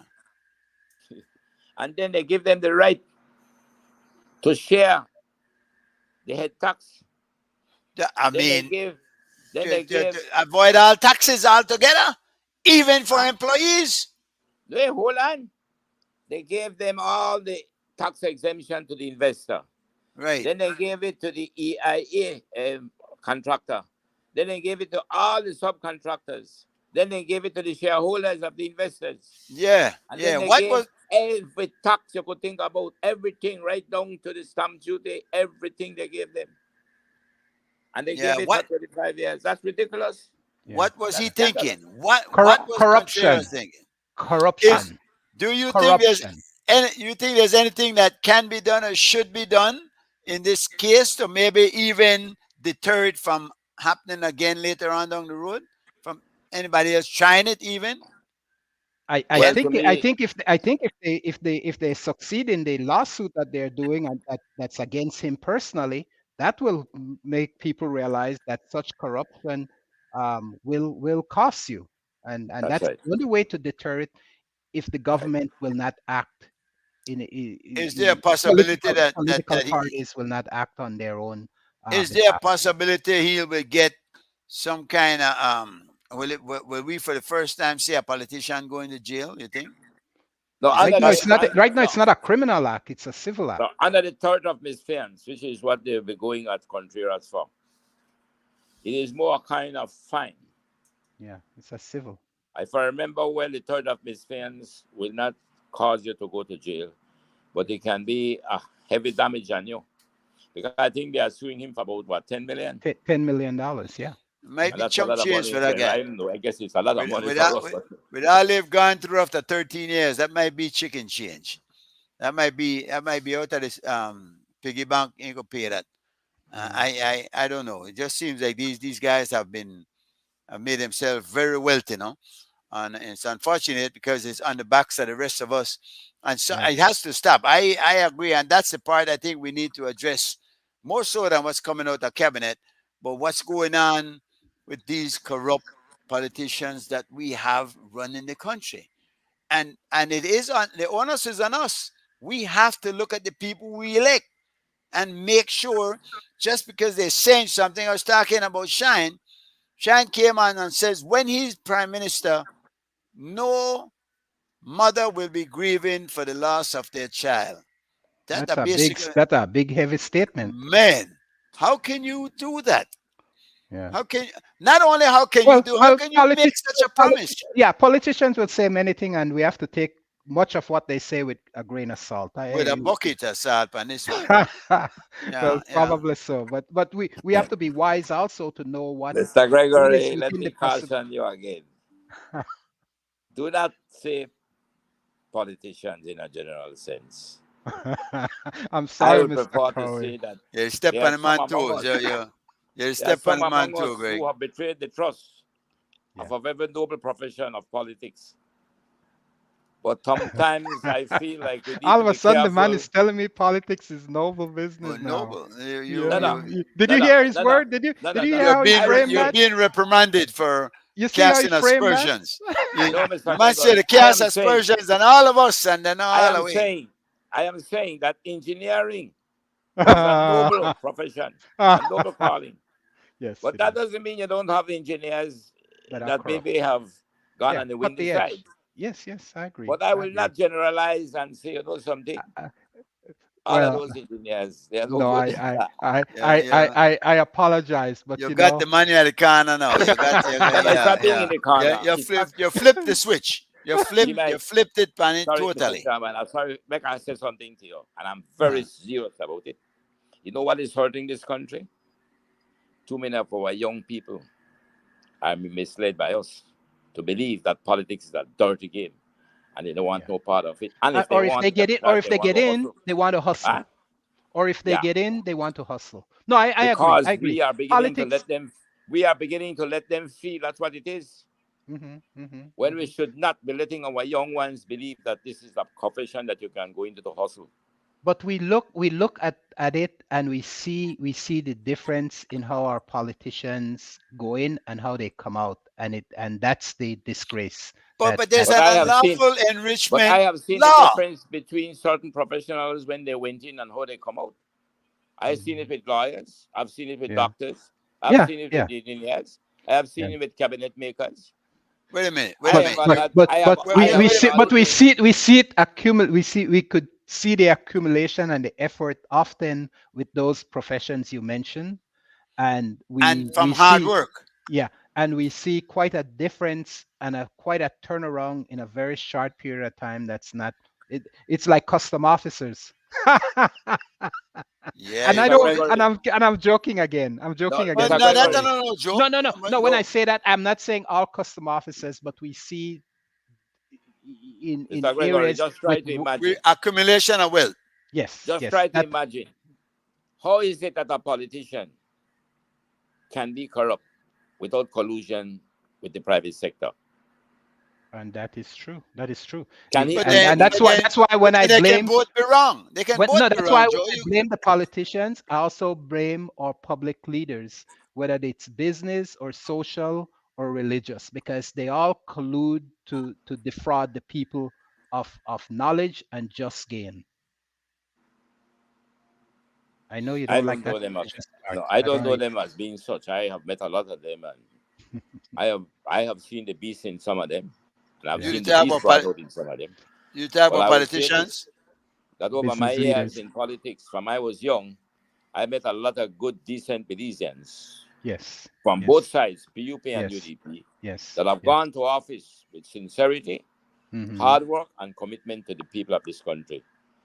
But Now, Joe, go ahead. mhm, Go ahead. Because I will say this, and I was saying that just yesterday to a group of public officers themselves, kind of senior, that when you look at the generation today with their bachelors and their masters, it is among them you find the corrupt ones.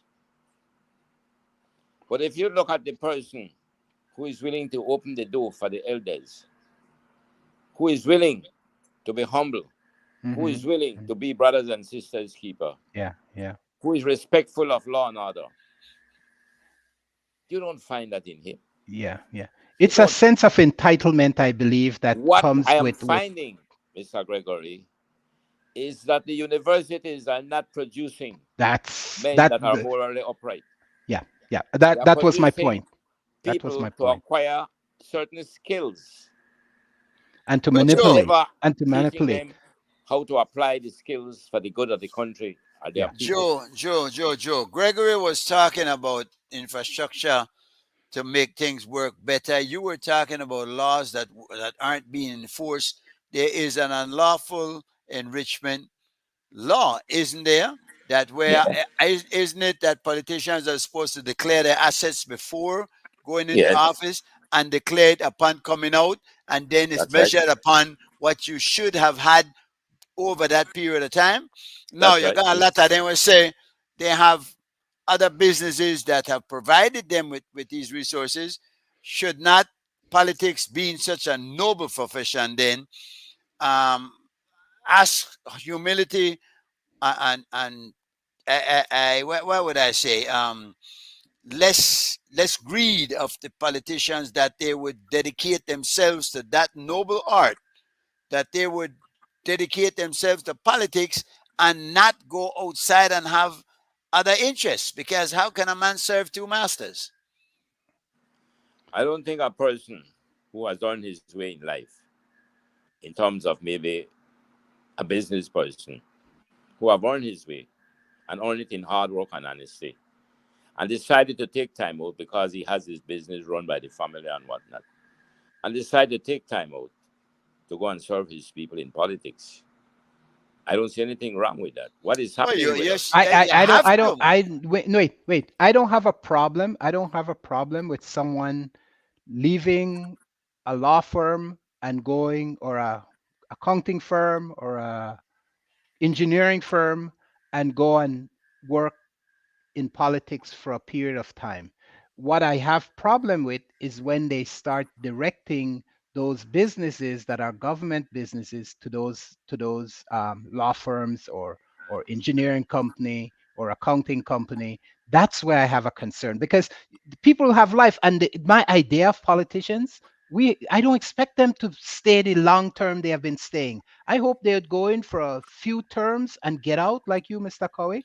And although you had 20 years, but you had it in different capacity, counselor, mayor, minister, Senator, I I was a don't, senator. yeah, senator. I don't expect them to go and stay and live there and just enrich themselves and enrich But if you're putting yourself up for service to the people, is it too much to ask that that service be to the people, and that if you decide why I want to be a politician, and you can be as long as you want to if you're a good politician, but being a politician I don't, is I don't think it should stay no, long. because you're asking too much. You if you have a politician that has a hardware store and the Mhm. government needs to purchase hardware, where do you think that politician is going to get That's what I'm saying. send that business?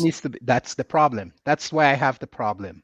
Well, Is No, you it's know when, not. what? You know where the But see, problem it's is. unethical, it's immoral, No, you but know it's where the not problem is. illegal. You know where the problem is.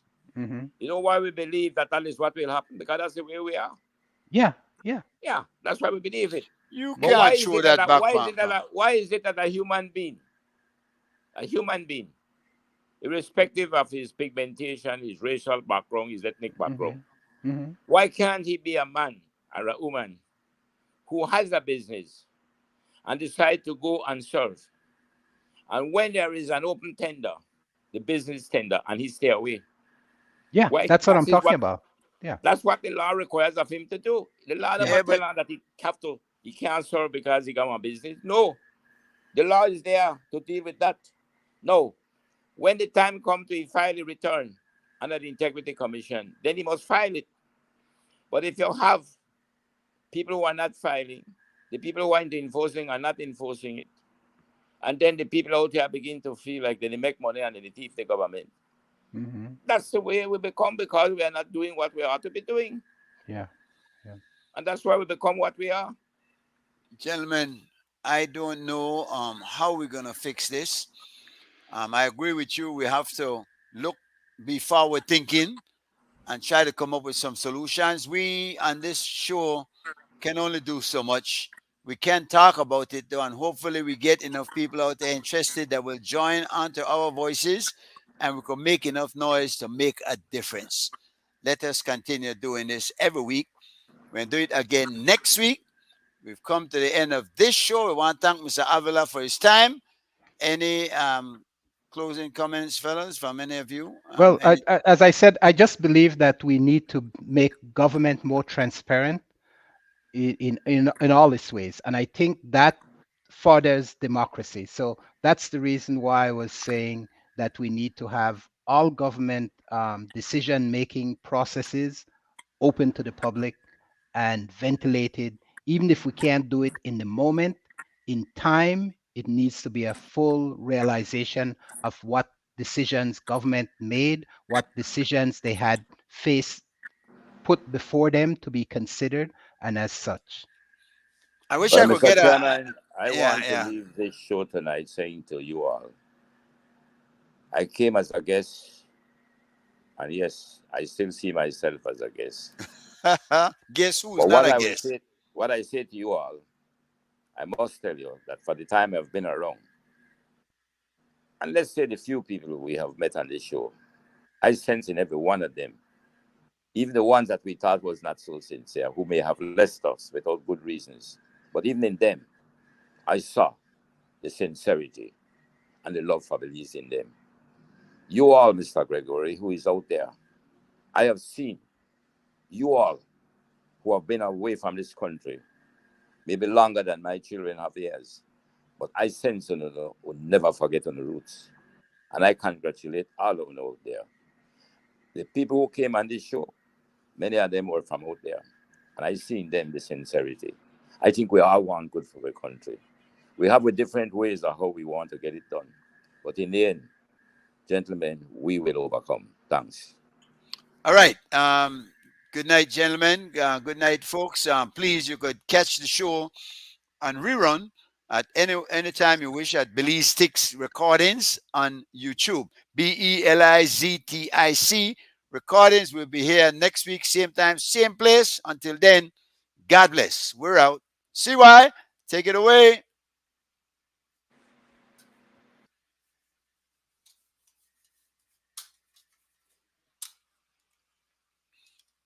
I have a mouse, Gregory, that's giving me trouble. I have to keep on and play with it. or it sticks. It sticks, man, and I have to try it. Yeah. She got to know. So if I keep on and move it and whatnot, well, it's been an interesting. You got a mouse to play with. Meanwhile, the mouse got me. Anyway, gentlemen, Thank you. Sure. Well, this is the year 2003. And all bigger man not deal with nothing petty this year, you hear? Big up all the bigger girls same way. You lewd, you large, you broad. Petty girl sell you for little ice cream. Yo, Mr. Bigger Man, go and raise your one. Make the world know, yeah, your station. All you haters, instigators, fire on them incinerator. I'm the bigger guy, not the petty guy. Mr. Superfly, girl, them top a guy. Hold your head high, girl, it touch the sky. Haters stay way down, now them catch crack high. Money you fi make, till live with them we die. We not take a bribe, I'm not feather guy. Now go turn we not them in farmer boy. When the cock grow, the end make more. Girl, look we from Belize to the Congo. They want to limbo, come make we tango. Girl, left triangle step in we circle. And we no beg friend, we no buy friend. Friend, no, we no buy ya, we no sell them. So we tell them, none if you pretend. When we see we choose, jigger, yeah, we greet them. Bling it up in your eyes for your real gem. Mr. Bigger Man, go and reservant. Make the world know, yeah, your station. All you haters, instigators, fire on them, incinerator. Miss Bigger Girl, go and reservant. Make the world know, yeah, your station. All you haters, instigators, fire on them, incinerator. Mr. Bigger Man, Mr. Attraction. Now we put them girls on a chain reaction. Big up in your rock away, you feel your chan. Girl, I'm a go up in a them tongue. Chicky tongue. Everything cream, on the A-team. Now stop me when me flick off me eye beam. Bigger man no kinted before a drag queen. Petty man a sell you with little ice cream. No for them green, no for sell dream. Like a kettle make it blow like steam. When y'all see with them a start scream. Drop a Visine, what a clear scene. For the bigger man, y'all them a free. Mr. Bigger Man, go and reservant. Make the world know, yeah, your station. All you haters, instigators, fire on them, incinerator. Miss Bigger Girl, go and reservant. Make the world know, yeah, your station. All you haters, instigators, fire on them, incinerator. Buzz up like a bee, plant them like a tree. Suck them like a horse, pick them all like allergy. Chase them like a fly, sting them like centipede. Everything sold up like Monopoly. That me tragedy, feel me policy. Have them look the sky like study astronomy. When y'all look away, tell me what they see. Are the girl them pearl, that just jewelry. Mr. Bigger Man, go and reservant. Make the world know, yeah, your station. All you haters, instigators, fire on them, incinerator. Miss Bigger Girl, go and reservant. Make the world know, yeah, your station.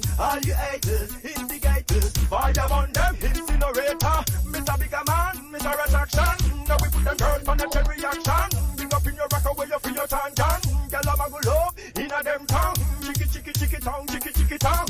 Everything cream on the A team. Now stop me when me flick off in me eye beam. Bigger man no stinted before a drag queen. Baby man no sell you a feel good ice cream. No for them green, no for sell dream. Like a kettle make it blow like steam. When y'all see with them a start scream. Drop a voice in what a clear scene. With the bigger man, y'all them a fiend. Mr. Bigger Man, we're resident. Make the world know, yeah, your station. All you haters, instigators, fire on them, incinerator. Miss Bigger Girl, we're resident. Make the world know, yeah, your station. All you haters.